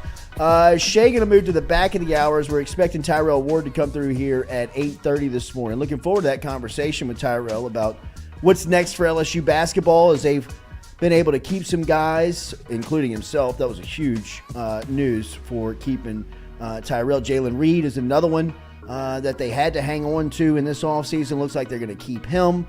Which is huge. They did lose Sean Phillips to Arizona State, which was a hit. But they got a couple of guys coming in, including Jordan Wright from Vanderbilt, who's coming home. Carlos Stewart's coming home. And, of course, our friend, I cannot believe I always forget his name, Jalen Cook. Yeah, he was here. He was sat right here. I'm looking at him.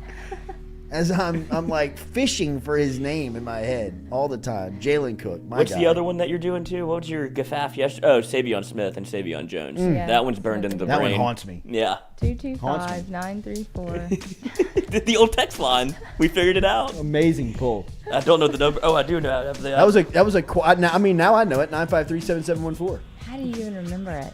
I mean, just muscle memory. Yeah. Riding a bike. Yeah. Swimming. 953.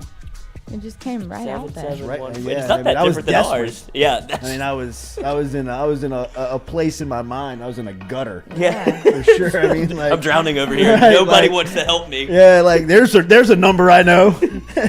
Well, you got 3 other people in the room without a single life vest. Nobody wanted to help you. I was hoping I could sneak it past y'all. I was so panicked I couldn't say anything because I was like, whose number is that you just gave out? Oh, God. That's dangerous. I was listening to it yesterday because I wanted to know what the number was. And you can hear him, hear him thinking. And then Katie's like, and you can call us. And you can call us. Like, trying to tell you to, because you're going, hit us on Twitter, Instagram, the little chat, and YouTube, whatever. And then the phone lines. And then that's when your brain is like, nope, not helping you today. Yeah, right. Yeah, you're on your own. Go ahead. What can you find? Can you swim? Yeah. But I mean, all in all, that's pretty impressive. It is. It's a number. It really is. I mean, I probably hadn't said that number in 6-7 years. Yeah, Yeah. that's wild. Because that's not how they do it But over I there still anymore. remember my first home phone number. 445-6169. Yeah, I remember my first home phone number too. 291-0334. Yeah. 291-0334. 924-7635. Do you remember your first address? 2604 Yeah, Horseshoe I Drive. do. 9836 Bunting. I don't remember the number. I just remember the street. Oh, West so you're Lake out. Street. Yeah. Jeez. Yeah. See ya. Do you have a friend's address that you remember from No. home? Do you know anybody's cell phone number? Oh, I'm terrible with numbers. I guess just like David and Sophie, and I guess the kids and David. That's Yeah, I it. know my parents' I don't numbers remember. I don't know by any of y'all's. Like you could. There's no way. Gun to my head. Like I have no idea. 473-1053. It's Whose my number buddy's is old that? house in Alexandria. That was when you had like no cell phones. You had to call up the house and be like, that's his home phone number. Yeah. Mm-hmm. What's I up, still Rob? know my parents' old phone number. You gotta wait a minute to tell? Oh, they're the same one? No. I don't think they yeah. still have the same landline. They Like, still my have parents a don't landline? No. I know Jeff Lamont. My grandmother cell still phone has a number. landline. My grandma does too. I mean, when the phone rings around the holidays, people are like, "What is I mean, that?" What is going on? and like you pick it up, I you're mean, like, it's kids gonna be like a below, killer. like 12 are like, I Hello? mean, Jordan runs as if it's like a bomb is coming It's in. like, What emergency? Anybody seen Jordan? He's like, yeah, he's under the bed. What's For what? that ringing? The phone rang. thought the house was about to explode. They're like, who calls her? How do on you it? answer? Her friends. Other older people. Yes, Oh, yeah. absolutely. Her sister. Old I mean, people like cake on the phone, like on the house phone. That's so crazy, right? and they would rather that. Yeah. You Can know, you I mean, like, I think they, my grandmother, I know, would be offended if I called her cell phone. Does she have like a cordless phone? She At does. least? Absolutely. Oh, Remember those? Remember like With we need to pull with the thick antenna? antenna. Uh-uh. The Oh, thick yeah. rubber Yeah. antenna. Yeah. That was the Jeez. fancy one after Absolutely. you had to stop Could pulling the break through metal the one out. my grandmother still had the rotary dial. rotary phone. Wow. Yeah. My grandmother had that too. I And then would she play got the one it all with the time. oh, me too. Like it Always. it fascinated Yeah, me. me too. I thought this is the I coolest mean, how do thing you I've ever work this seen. thing? That's Like what how that long was. did it take to dial a number? I would Yeah, always be like, what if we have to Jesus. call 911? So I'd hurry and try to do, you know, you have so to now like, you're calling 911 you on have the to phone. go all the way to 9 and let it go back Yeah. down. Like, well, we're dead at this point. Yeah. Yeah. And then the 1-1. Yeah. I guess it should have been just like 999. No, just like 111, right? What's the closest one? 9. 9.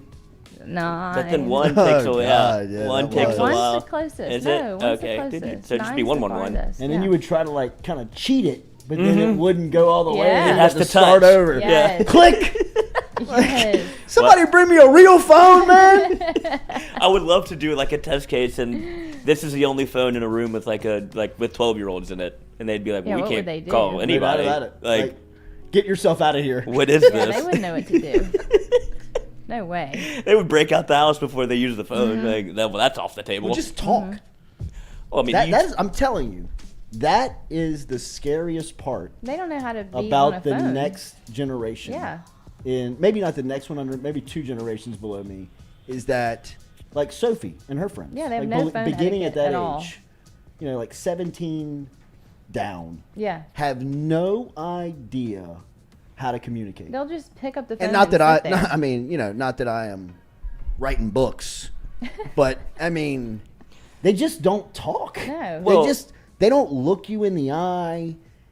When you look them in the eye, they It get very, terrifies very them. nervous. I They have get to make very, our kids very. put the phone down. I'm like, look at me when Oh, I'm it's- talking it's to you. appalling. Look at It's me. unreal. Like, I It's- need to know it's- you're understanding what I'm saying. It takes me to Damn it. a place of like almost rage. Yeah, it does I make know. I mean, like, if you don't put down that motherfucking phone, I know. Look at me. it Just trying to is ask you how your just day went. I like- know. I mean, imagine them having to call somebody else's house and ask to speak to their No. daughter. Oh my God. Can They you would imagine? lose No. it. Like They've that's never dealt with that. Just, No. or just introduce yourself to someone. Hi. You know what I mean? Like, hey, how are you? Like, What do you mean? How are you asking how I am? Text me. And they talk You're so you're quiet. They offending me. mumble. It's like, what are yeah, you doing? right? Like, can Well, you they have no speak? social. The social skills No, are they not. don't. They They have don't. social skills. They're just not the ones Their that we're used social to skills seeing. is social media. Yeah. Yes. But Like, that's they're nervous to talk and look at somebody in the eye, but then you'll dance like an asshole on TikTok. Exactly. And post it for the world to see. Right. It's like, do you? Right. I don't think you understand how this works. You're not getting the gist of these things. Yeah. It's cool, man. I mean, Teach it's us all. it's maddening, man. Yeah, I it mean, being in a I can't imagine being a parent like guess that. I don't know because it's only going to get worse if I ever Well, have I to mean, spit out a kid. parenting is one thing. I mean, like, you know, like parenting is, you're in it, bro. You know what I mean? Like, you're going through it. To be in the position of like management, looking for workforce, looking for people, right? And we're in digital media. This is a young person's game, right? I mean, like, when I speak to college classes, I tell them all the time, I mean, you've got the leverage. You got a lot of power, man. You know, you come into a workforce that needs you. You know, you're I was talking to a Chad Sabady's class last week.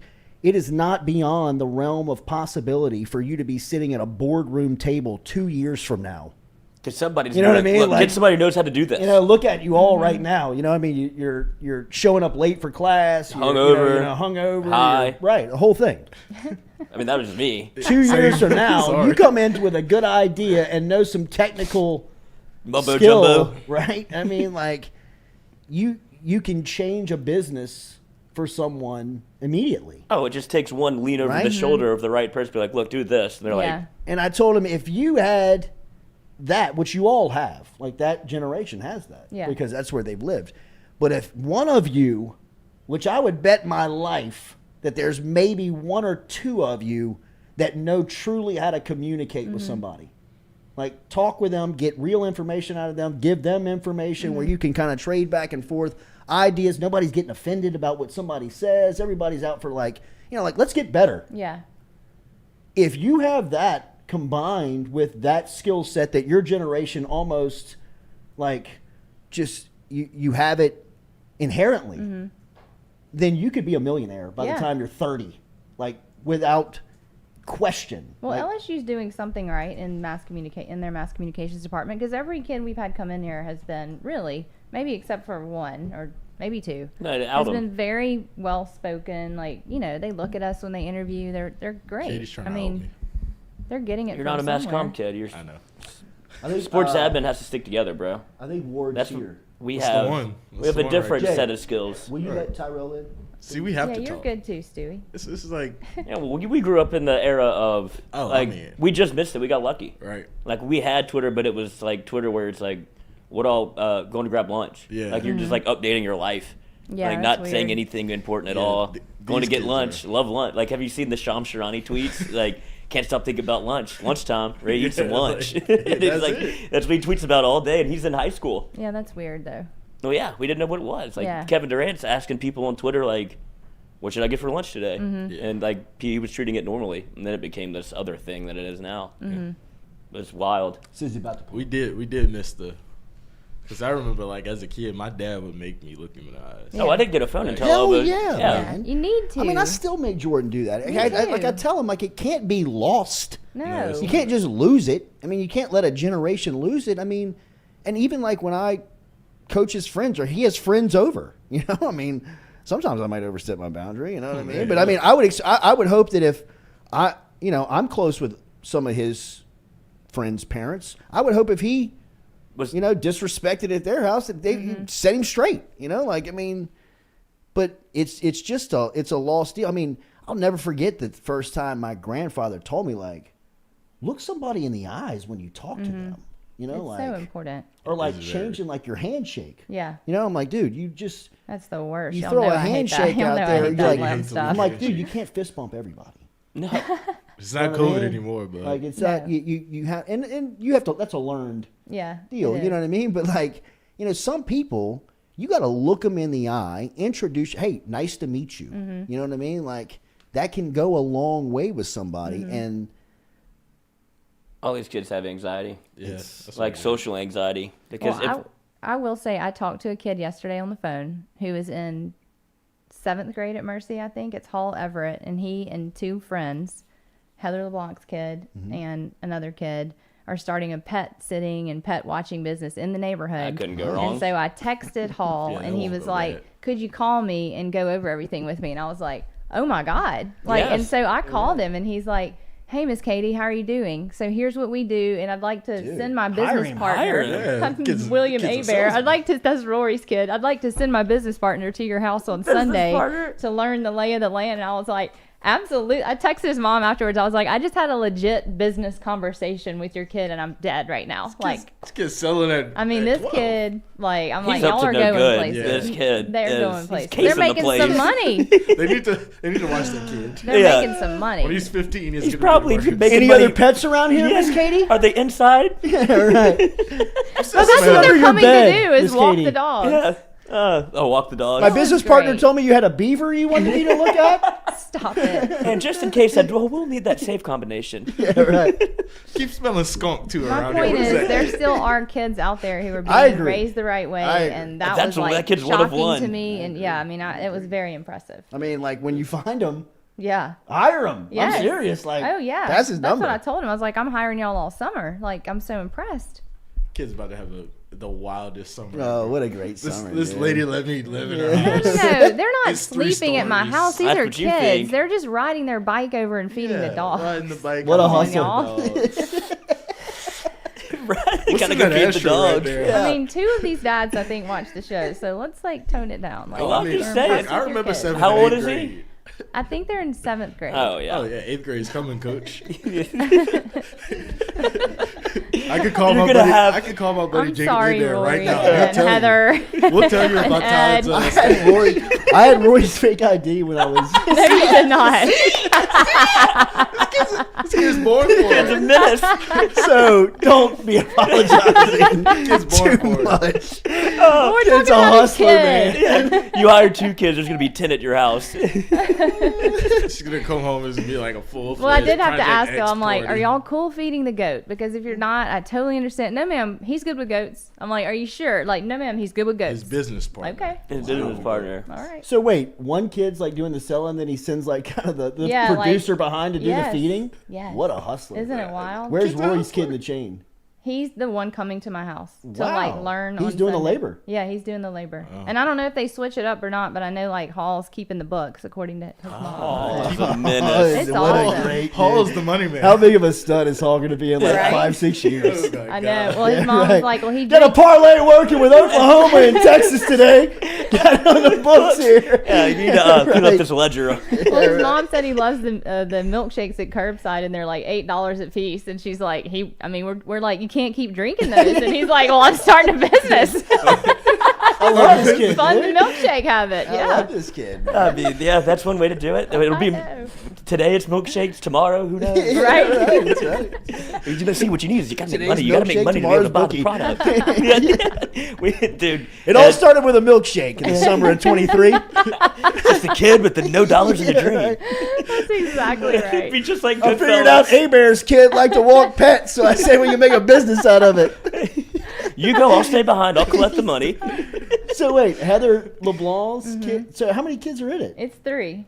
Wow. It's Ed and Haley Everett's kid, Okay. Heather and Kevin's kid, and then Okay. Rory and Andre's. So kid. you What's got- the business So you split got up? the dealer, the supplier, I and the don't money know. man. Right. Yeah, all right. We got And it. you got the fall guy. Yeah.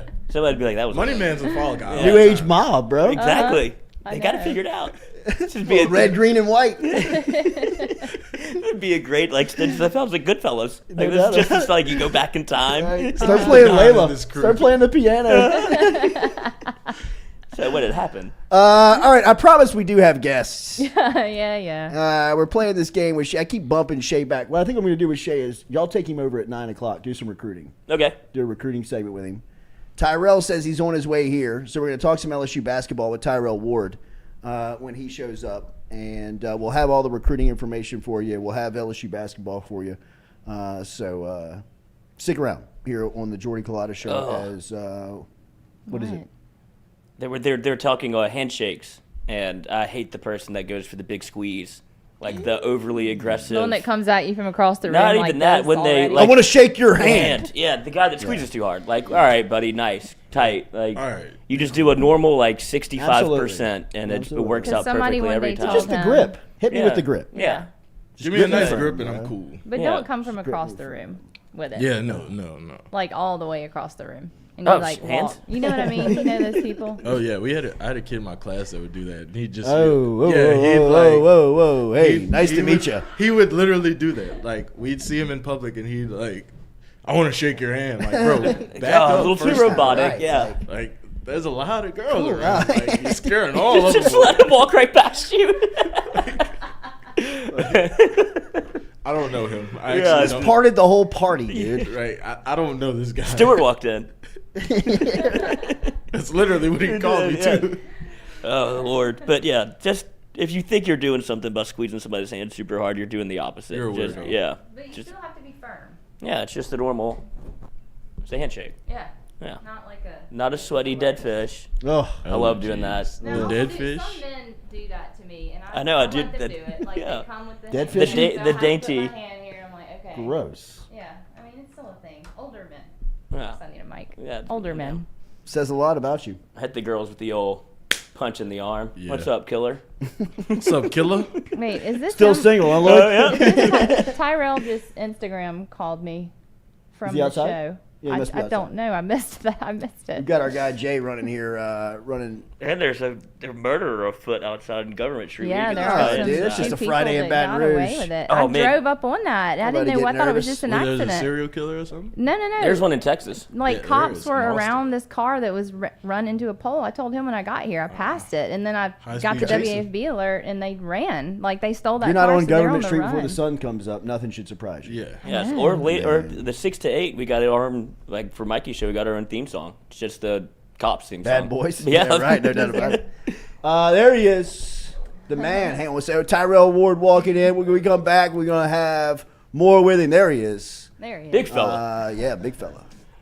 Coming back to LSU, huge news getting him back. We're going to talk some LSU hoop when we come back here on the Jordy Culotta Show, built by RMB Builders. Look, sit right here.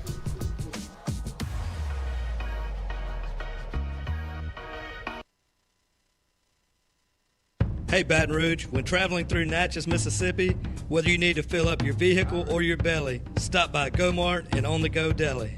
Go-Mart has clean restrooms, community coffee, an awesome beer cave, and a great selection of anything you might need on your trip. So stop by Go-Mart at 4 Sergeant Prentice Drive as you're entering Natchez on the left, and visit Tom and Wright Granning and their awesome team at Go-Mart. Are you looking for sound financial advice? Then get in touch with Daniel Newman of Edward Jones. You can call him today at 225-261-8262 or email him daniel.newman@edwardjones.com. If you're planning for retirement, saving for college for children or grandchildren, or just looking for sound investment opportunities, get in touch with Daniel today, 225-261-8262, located on Magnolia Square Drive in Central. Daniel Newman of Edward Jones.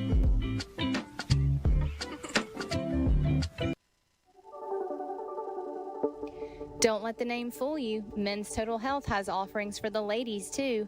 Guys, is your wife or partner suffering from urinary incontinence, low sexual desire, or pain during sex? Then the O-Shot might be for her. Don't let it scare you. It's totally natural. It's PRP. And Mike Roach and the crew at Men's Total Health will make you as comfortable as you can be. Contact me for more information, Katie at jordyculotta.show.com, and I'm happy to tell you everything that Men's Total Health has to offer for the ladies.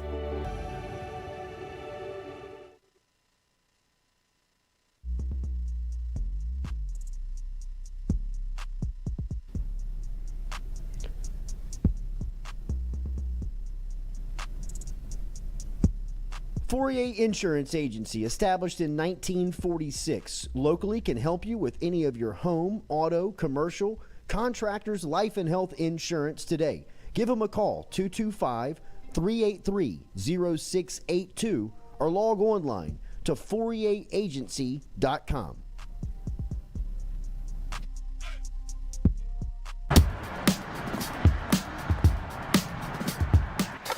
Hey, she's on her way up.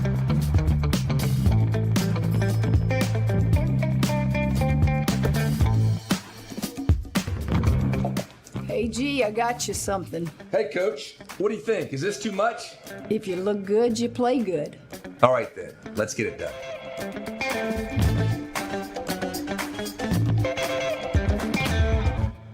Do you need your roof checked or just ready to get a new roof? Premier South Roofing and Sheet Metal has helped over 10,000 customers with their roofs over the last 2 decades. Premier South employs over 300 team members in South Louisiana. They're accredited by the Better Business Bureau. They've been named in the top 100 roofers in the nation for a number of years. And Premier South has former insurance adjusters in-house whose job it is to help get all the insurance money you deserve. So go to PremierSouthLA.com for Premier South Roofing and Sheet Metal and get your free inspection. Premier South Roofing.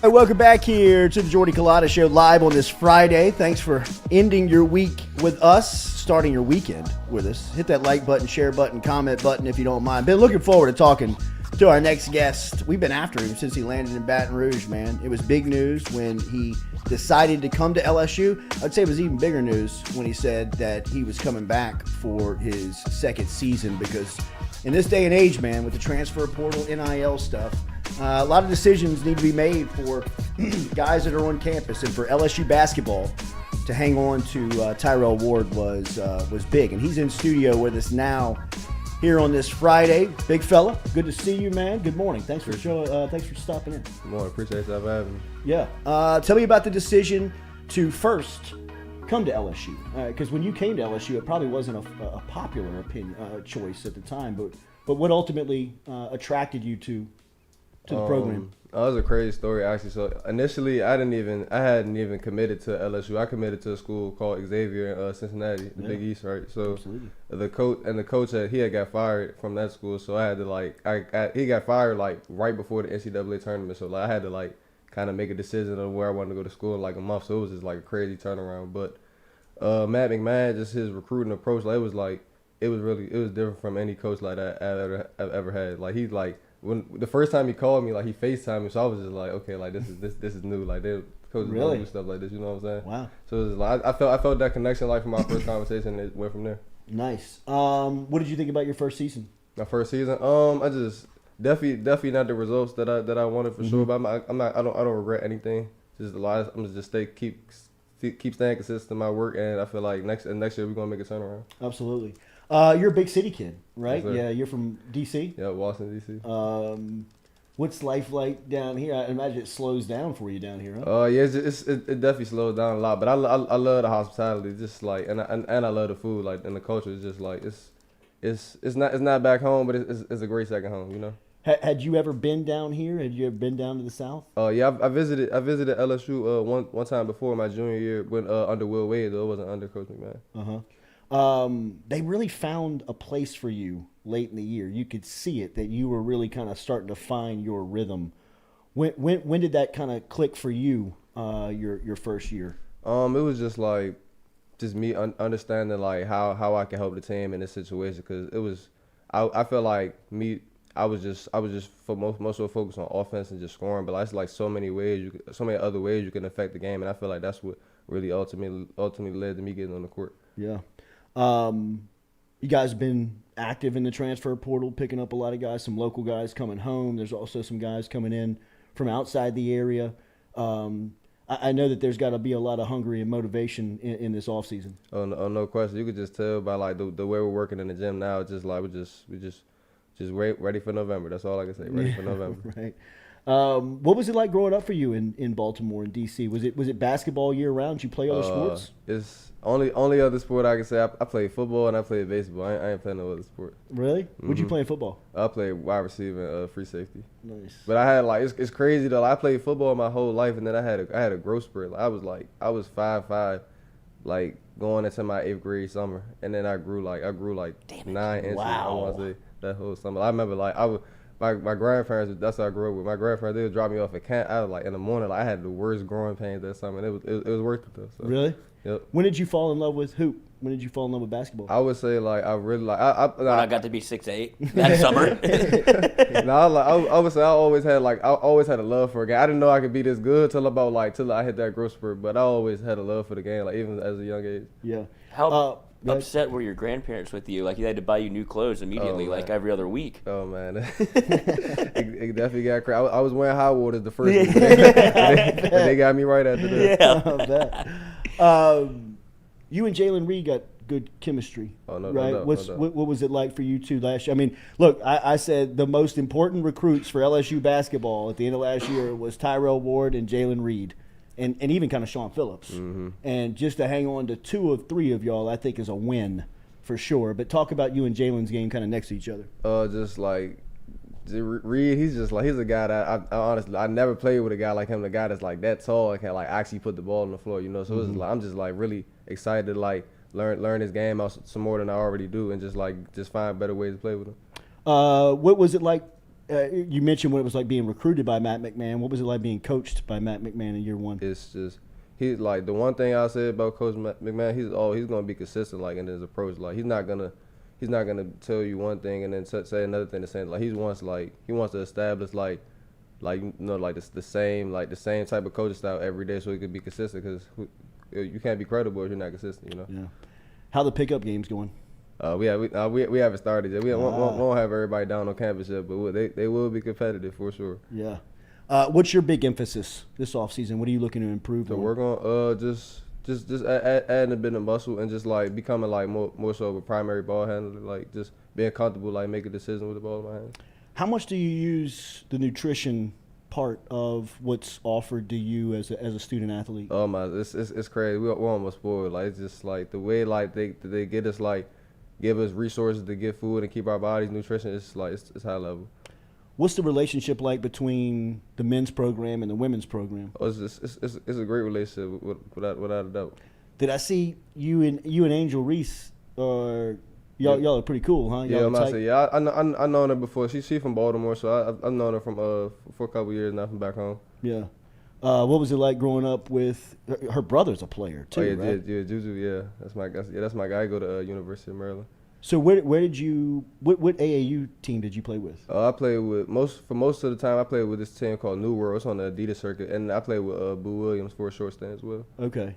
And that's in Virginia. Right. So like, KD's got to be a legend from where you're from. No question. Like KD, he not from DC, but he's from an area in this place called Prince George's County, Maryland, which is about like 10 minutes away from DC. It's like. It's like a whole. I couldn't even get into all the explanation right now. It takes too long. But what is it like? I mean, is it a love-hate with him in that part of the world, or is it all love? Oh no, it's definitely all love for sure. Like anytime, like I know he can't come back all the time. You know what I'm saying? He's busy, like one of the best players in the world. But anytime he comes back, he always shows love. You know, and he always like. Have you ever met him? Of course, I met him. Last time I seen him, I think he was on the Warriors and they played the Wizards, and he got me and my brother some tickets, which was pretty cool. Oh, nice. Is it unfair to say that your game is? I mean, like. I try to like. I mean, he's kind of the ultimate. Yeah. You know what I mean? I think that people probably strive to have a game like it, but I mean, yours purely, like, I mean, I think naturally. It's kind of who you are. I mean, you know, it's kind of the style you are. I mean, I feel comfortable with you handling the ball on the perimeter. I feel comfortable with you getting the ball to the rack. I mean, do you have somebody you watch that you try to emulate? My favorite player and who I emulate my game after the most, probably Brandon Ingram. But who I've been trying to take parts. Who's kind of like KD 2.0. Yeah, exactly. Mm-hmm. Yeah. Who I've been trying to take parts away from their game, though, I would say Mikal Bridges for sure. Like the way, like his two-way ability, I like to study his game line, take a lot of things he does. What do you think of the league? What do you think of the SEC? It was exactly what I wanted. Like just like competitive. Like it was never a night off. It was like, and the league I played in called the WCAC back in high school. Like it was just like that. So I was honestly like I was ready for it. Yeah. Did you play against Brandon Murray in high school? Brandon Murray, no. Okay. He was at LSU from Baltimore, Georgetown, and now I'm familiar with him. That's crazy. Like we've been in so many tournaments together, but I just never played against him. Like that's crazy. How legendary is The Wire from where you're from? The Wire. Have you ever heard of that? The show? No way, dude. No. I mean, I've heard. I cannot believe you. There's no way you're from the Baltimore. I mean, I know I'm old, Tyrell. Yeah, but they about to check my yeah. card. No, I've heard of the show, but I haven't watched it personally. Wow, Tyrell. What year were you born? 2003. Oh, Yeah, Coach, he was probably like way too young. golly, I want to say that's the year The Wire came I think out. that's what I wanted to say too. Katie. It came out in No, 2002. I People mean, tell me it's I great need to. television, but you're not from there. Right. You know what I mean? Like, They made a show Tyrell, about Mississippi. we're having you back on before basketball season. You have Better- homework. You've got one assignment, bro. You got to watch The Gotta Wire. watch The Wire. You got to I watch got The it. Wire. I can't believe you're from there and people have it like. I mean, it's got to be legendary. I where mean, you're like from. I would imagine people talk about it, but I just like Barksdale, what a I'm not beast. in the loop. Omar coming. Dude, We it's don't fun know to why watch y'all you are play, talking man. It really is. And like we said, they had to hang on to you. They had to hold on to you and Jay Reed for sure, man. And I think y'all could do good stuff, right? I mean, I think it's just about catching a rhythm. You got to look at Kansas State and say, hey, everybody's a year away, right? I mean, like, if you can get it right, I mean, Kansas State was in the same predicament y'all were, right? New coach, whole new team. I'm about to say it definitely could be done. It's just all about like getting the right group of guys brought in. That's all it's really about. Yeah. Just get to the dance. That's it, man. Just get in. Get in. Survive in advance. Cool to talk to you, bro. Let's do it again. Yes, sir. No doubt. Tyrell Ward. Make sure and hit him on social media. You want to put your social media out there? Instagram? Just my first name and last name, Tyrell Ward with an _. He's coming back. LSU sophomore basketball. That was huge news for the Tigers to hang on to Tyrell Ward. Expecting big things out of him in his sophomore season. Good to see you, bro. Thanks for having me. We'll be back. We will move Shea and Lloyd into the driver's seat. So buckle up Yeah, it's for gonna a be a 9 wild o'clock ride. hour. If you're looking for recruiting, you might get a little bit. But let's put it on the poll, Stewie. Migraines or margaritas? Why Shea was late today. I'm going margaritas. I'm going margaritas. Tyrell, have a great off the rest of your migraine. day. If you're out there, I'm checking out. The show's going to keep moving on. Hit that like button, share button, comment button. We'll be back. I'll be back with you Monday morning at 7 o'clock. But have a great weekend. Get your Shea questions in the chat. I don't know anything about recruiting, but Shea does. And if you have your questions, I will ask them on the air.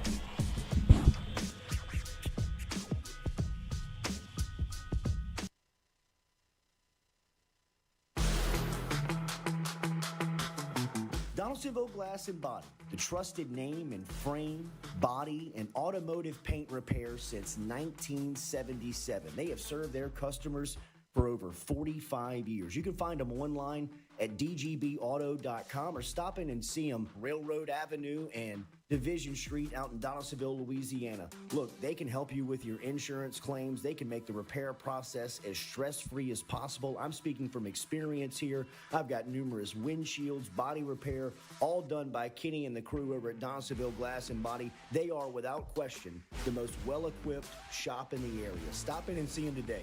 Shop them online, dgbauto.com, or stop in and see the crew over in Division Street in Donaldsonville, Louisiana. Donaldsonville Glass and Body.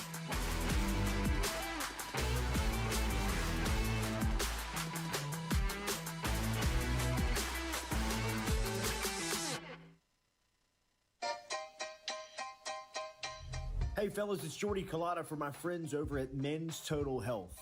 Guys, do you suffer from fatigue, decreased libido, erectile dysfunction, weight gain or loss of muscle mass, signs of depression, anxiety, hair loss, mental fog, general loss of interest? Then you might be suffering from low testosterone. Go see my friend Mike Roach and his great team over at Men's Total Health, over in Metairie at menstotalhealth.net online. And stop in and see how they can change your life today. A simple shot and some knowledge from Mike Roach can get you back up, moving with your energy, get your sex drive back, build your muscle mass, make you feel young again. All online, menstotalhealth.net.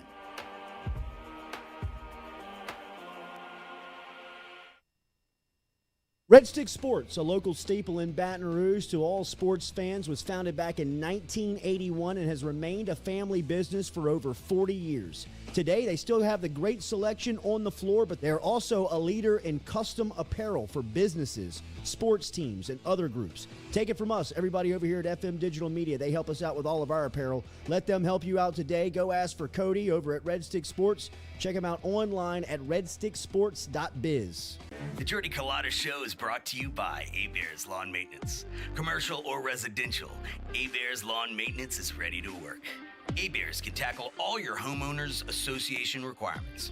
Call Blake at 225-485-8022. A-Bears Lawn Maintenance.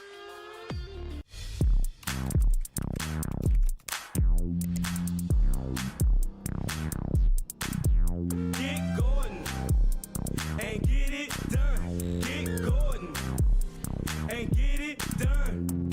Corrects done. Personal injury done. Workers' comp done. Truck wrecks done. Get Gordon and get it done. Get Gordon and get it done. In 1975, Mike Anderson left the gridiron for the grill, opening a po' boy shop near LSU. If you're from Louisiana, odds are you've tasted a dish, experienced the tradition of Mike Anderson's seafood. 48 years later, the tradition of Mike Anderson's lives on with the next generation. I'm very thankful. He's never allowed okay to be okay. It's a driving force for me to just want to keep it as good as he made it. Mike Anderson Seafood and WAFB, celebrating the community.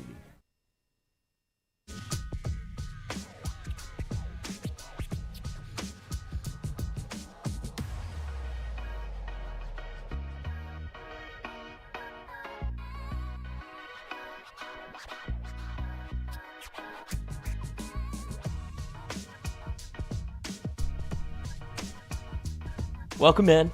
It's been a minute. It's been too long, some would say. To re-hop on the recruiting show with Shea Dixon. He's joining us over the phone, fighting a nasty hangover, I'd imagine. Superior Thursdays gets everybody, even the most veteran of the crew. Shea D, because you're not in studio, we had to pull your picture. You know which one we're using. So I just want to say welcome in and welcome back. Hello, guys. Yes, I actually am. It was not a superior night. Wait, are we doing an hour here? What am I getting duped? No, we don't have to. I mean, it's up to you. However long you want to go, Shay. Yeah. I don't put time constraints on people. I got a few minutes in me. Yeah, you got 15 minutes, 5 minutes, whatever you want to give. How's the head? Let's rock. How do you feel? Asking how you feel, Shay. Like, how's your head? Are you hurting right now? Oh no, I had some migraines overnight. I'm good now. Oh, okay. I battle the same thing. I battle migraines as well. So we'll get started with a little on-3 recruiting. Hit me with some recruiting news. Anything that you want to go off the rip, because Jordy just kind of put this in my lap, so I'm now perusing the website. So you start off with what you think is important, then I'll play off of you. That's perfect. All right, get us going. Shay, hit us with some recruiting news. Oh, I didn't know. I thought you were going to set me up a little more than that. No, that's what I'm saying. I don't have. I got you. Go. I mean, Jordy really goes. Stewie, get us going here, Stewie. Jordy goes, "Do you want to do this?" And I was like, "I haven't looked at anything in recruiting." He goes, "Oh, you'll be fine." We'll start in South Bend, Indiana. A running back hit the portal yesterday by the name of Logan Diggs. He is a Louisiana native, and LSU, I would say, is in the running for maybe one more running back, just to add one. And with him having Louisiana ties, where do you think they stand?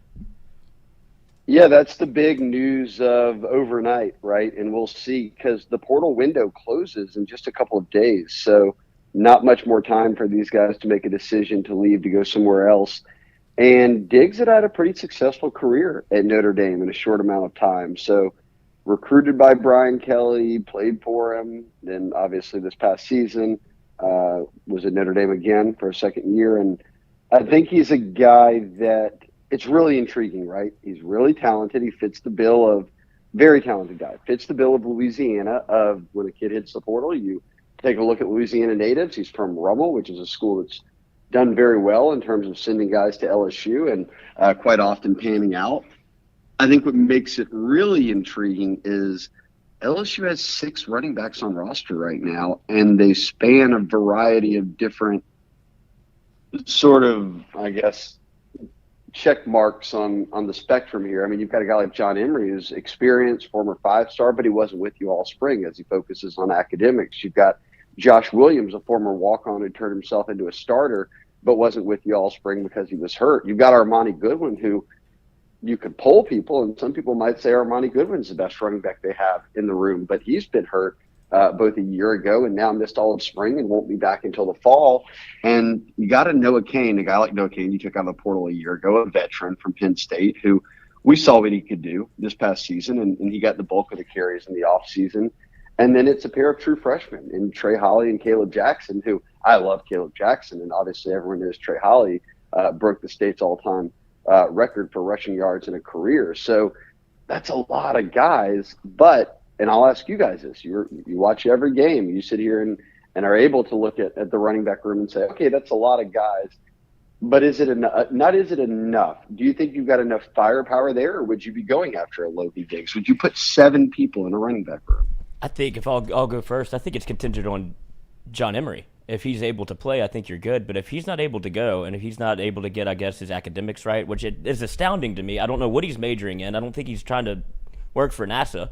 But this is an ongoing theme with John Emery where it feels like as a fifth-year senior, we would have the academics straightened out. But if he's not able to participate for your football team, then you can go grab. And I think that might be indicative of them thinking, hey, we might have to go get one more guy. And it's obviously a guy with Brian Kelly ties from Notre Dame, so it makes all the sense in the world. Yeah. Oh, and even more. Yeah. What do you think, Stu? I mean, I'm with Lloyd. Like, I think the John Emery situation is kind of like it kind of put the LSU staff in like a handcuff, because it's like, all right, we want him on the team, but he's not on the team because he can't get his academics right. So it's in a sense he's forcing their hand to go get another running back, and I would think that Logan Diggs makes all the sense in the world to go get. Yeah, because you can't obviously you have, if Emery's unavailable, and then you have Armani Goodwin that has injury concerns, and then you start going down the list. Yeah, you have a lot of running backs, but you don't have a lot with experience aside from, I mean, I feel like Josh Williams comes back as your starter, correct? Yes, I would think if he's back healthy, he's your starter. That was a guy they could trust the most a year ago. I also know that these are the things that Frank Wilson and Brian Kelly will be weighing out in their mind. If you take a Logan Diggs, does that almost put you out of the running for a guy like Caden Durham, who's their top running back target in this class? You know, does he see a running back room that all of a sudden took another transfer who's going to be there multiple years or has multiple years of eligibility left? And they've set themselves up well for 2025, which has a lot of talented running backs in Louisiana. So a lot of elements at play here, but I do think I do know LSU is feeling this one out and kind of getting a sense of where they're going to go with things.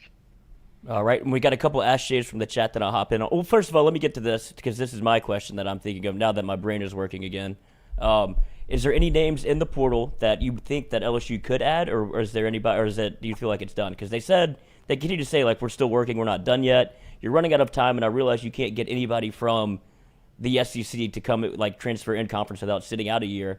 So, obviously, with all the smoke around what happened at Colorado, is there anybody that LSU may have circled to fill any gaps that LSU may have, whether it be, if I look around where LSU needs, like, positions of need, I guess, I would say the safety room needs help, and then, like, we talked about the running backs already, but that's just kind of my two concerns going into the LSU season.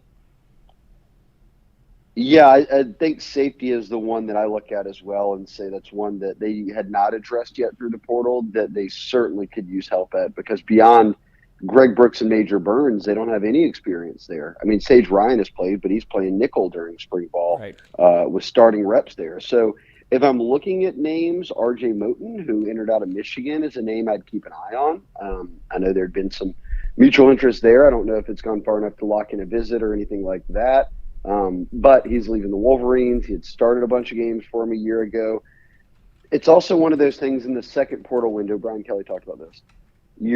It's a balance between finding depth and then being able to convince guys, hey, you can come in and be a depth piece and may not be the starter right away. And if a guy's at the back end of his career, he might be wanting to go somewhere where, hey, look, you really need guys and I'll be starting, not backing up Major Burns and Greg Brooks. So there's no-brainers out there at this point in terms of like, oh, if you brought that guy in, he'd be the best guy in your defensive backfield. Right. But I think that they do need to be able to find some depth pieces. We saw it. There was a couple of weeks in spring, Major Burns got hurt.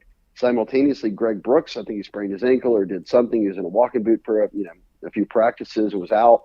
And then you've got nobody if you're playing Sage Ryan at the nickel. So at least nobody with experience. They were putting true freshmen back there. And then a guy like Jordan Allen having to shift back and play some safety. after being the second team nickel behind Sage Ryan. So definitely for depth purposes, safety is number one on my list, way above running back. And a place where they do have depth, which is no shocker to anybody after the commitment of Trades Green. LSU has absolutely flipped the tight end room on its head. Is this a part of what you expect to see? Do you think they keep, what do they have, 4 tight ends that'll be on campus next year? Mm-hmm. Mason Yes. Taylor, Mac Markway, Trades Green, and I think there's one, and Pimpton. Yes, and Jackson McGohan. Oh my goodness, yeah. I mean, there's no way that they keep all. I mean, obviously you have Mason Taylor as your starter. Are they gonna? Is there a path in which you see these guys on the field where you have a Pimpton maybe play more of a slot role? I could see Trades Green doing that same thing where you don't have a true end of the line tight end, but they're used more for like at playmakers. They're almost like an extension of the wide receiver room. Yeah, I think obviously Mason Taylor is going to round out to be kind of a do-it-all tight end. They want him to be able to block and do all those things. And as a true freshman, he showed a lot of progress as the year went on. So he's your starter. I think Mac Markway brings you a lot in the blocking game that you didn't have a year ago, like Mason Taylor, Cole Taylor. Those guys weren't blocking like a guy like Mac Markway can at his size. So I think Markway fits the inline tight end role. McGohan is a guy who Denbrock, the OC and tight ends coach, talked about needing a year to get in the program, get adjusted to the college game, get ready for SEC play, and in that time develop his game, both blocking and with his route running and everything. So this year I'll look at it as Mason Taylor as the guy, and then you've got Mac Markway who can come in and do a lot of blocking for you. And then the wild card becomes Kamorian Pimpton, who probably has the best catch radius of any tight end in the country coming into college as a freshman, is tearing apart discus in Texas right now, which is insane for a kid with his wingspan, and really just kind of a skinny kid. It's not like he's some big defensive tackle with short arms that can, throw the discus far. It's quite the opposite. Really impressive player. I think he's your guy. There's a red zone threat that can make big plays. If you get him one-on-one with linebackers, I'd be hard-pressed to believe he doesn't play this year. All right, we got an Ask Shea coming up. That's from John Bro. Ask Shea, where do we stand on the remaining top LA uncommitted prospects for 2024?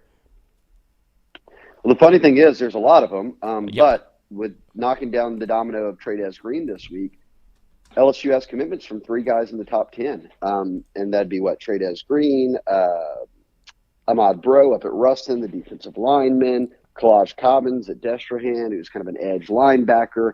And then there's 6 or 7 guys in that group who are all now uncommitted. Jawan Johnson backed off his commitment to Colorado, and every single one of them on the On3 RPM is leaning towards LSU, or at least trending towards LSU. So it's a far cry from a year ago when you had a coaching change from Orgeron to Kelly, and more than half of the top 10 in the state were already leaving, right? It was Arch Manning and Eli Holstein and Tackett Curtis and Jaden Osbury and Derek Williams coming out of Westgate.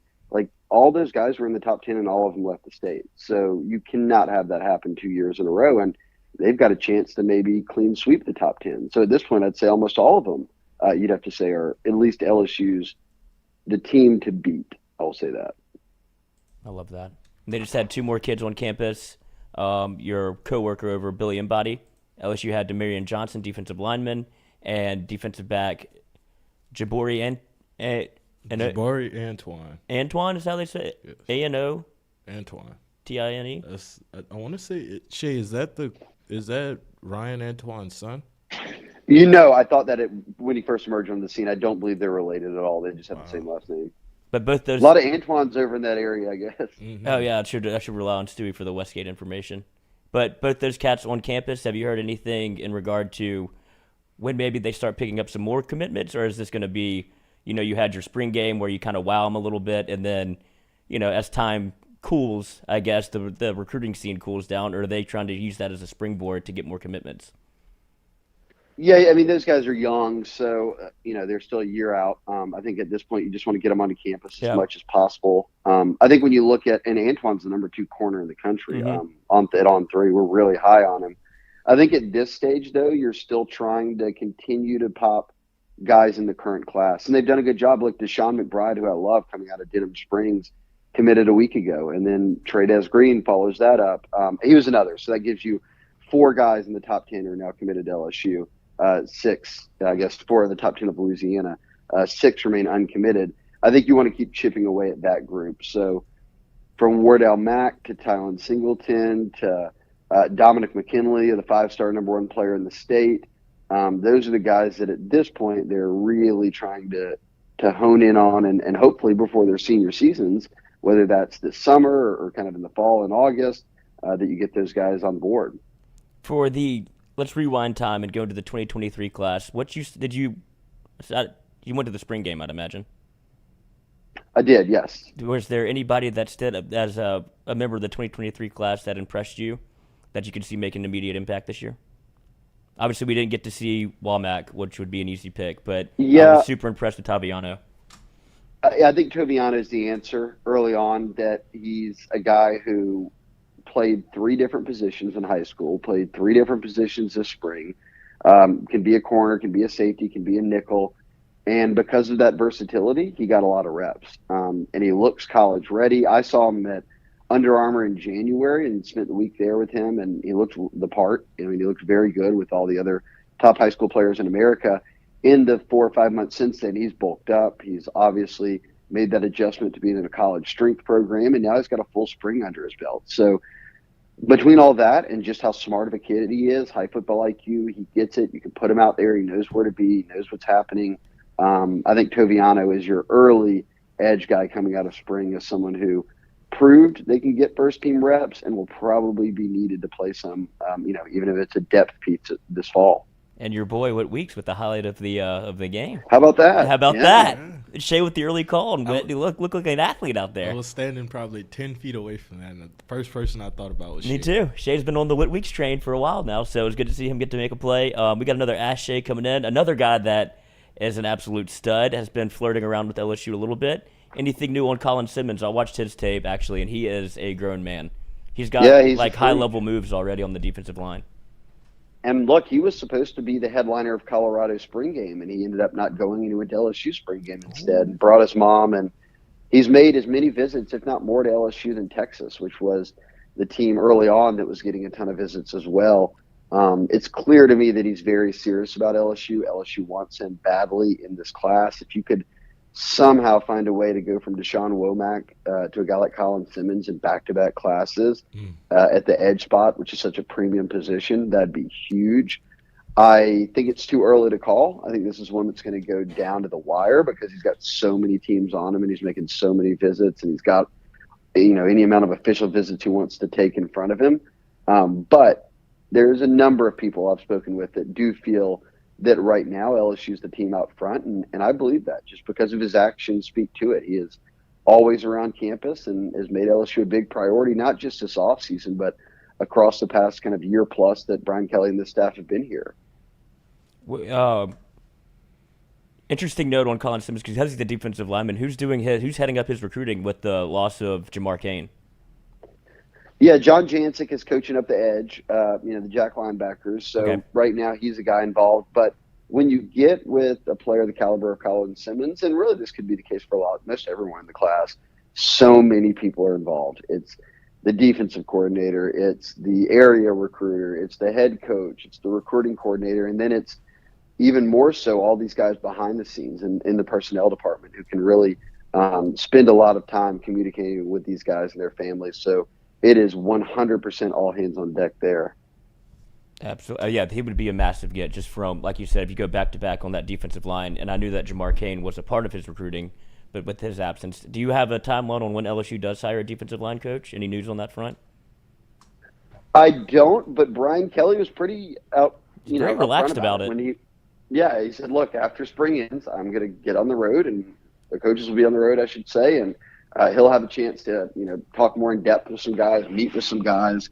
And for me, we're talking about a head coach who's been a head coach for 30 plus years. He has hired a lot of position coaches over that time. So I think right now, if you're an LSU fan, you just trust that Brian Kelly has got his candidates or candidate in mind and is kind of moving forward on a timetable that fits what he's comfortable with. And I'm okay with not rushing it. I don't think they had to have someone in the middle of spring to get through spring ball. Gerald Chapman can coach them through that as the interim D-line coach after being the assistant D-line coach under Jamar Cain. So I don't know. I'll let people throw out Bo Davis and all these other names. I do think it'll be a big name because I trust what Brian Kelly said when he said it's going to need to be someone with SEC experience, skins on the wall recruiting, and skins on the wall developing guys into high-level college players and NFL players. So that tells me it's not going to be, an up-and-comer or somebody like that. If he's going off of what he very clearly said the guidelines were, that's going to be someone who's been around for a while. All right. We appreciate the insight as always, Shea. Thank you for joining us for a truncated Shea Dixon recruiting hour. I know he's got to run, so thank you for taking the time, my brother. We will see you soon. Hopefully get you back in studio, get the band back together. We'll come next week, and we'll do an hour and hang out. Is this a Friday show now? It's an any day show. I don't know. Getting Whenever the I gang can back make together? it happen. Getting the band back together. Uh-oh. Could be dangerous. There you go. Could be dangerous. But, all right, brother. Stewie. Get to running. Love you, boys. Thank you. Yes, absolutely. Feel better. And to all the fans in the chat, I don't have my computer right in front of me. Thank you. And I'll come in next week. We'll all hang out. Hell yes. Sounds good, brother. All right, thank you. All right, All right, boys. All right, later, bro. That wraps up the recruiting show. We'll come up with a name. Yeah. Last time it was left to us. Yeah. Nothing bad happened. Nothing horrible. Left the keys of the kingdom to the kids. Yeah. But thank you all for joining us. Enjoy your weekend. We will be back, actually, later this afternoon, mic'd up, 1 to 3. Baseball game tonight. Little murmurings of maybe a tailgate. Depends on what Mikey decides to do. So if you see something, say something. We'll be out there. Get you lubed up. Get you ready for a little Paul Skeens day. So get your baseball content today from 1 to 3 from mic'd up, and then join us on the in the old tailgate. Not telling you where it is. That's Mikey's call. But we're using the spot. Thank you, boys. Enjoy your weekend. We'll be back on the Culotta Show Monday morning, 7 to 9 a.m. I'm assuming. And Noah Tinkle, stay strong, brother. You're a unit. Love you, Noah. Love you, Noah.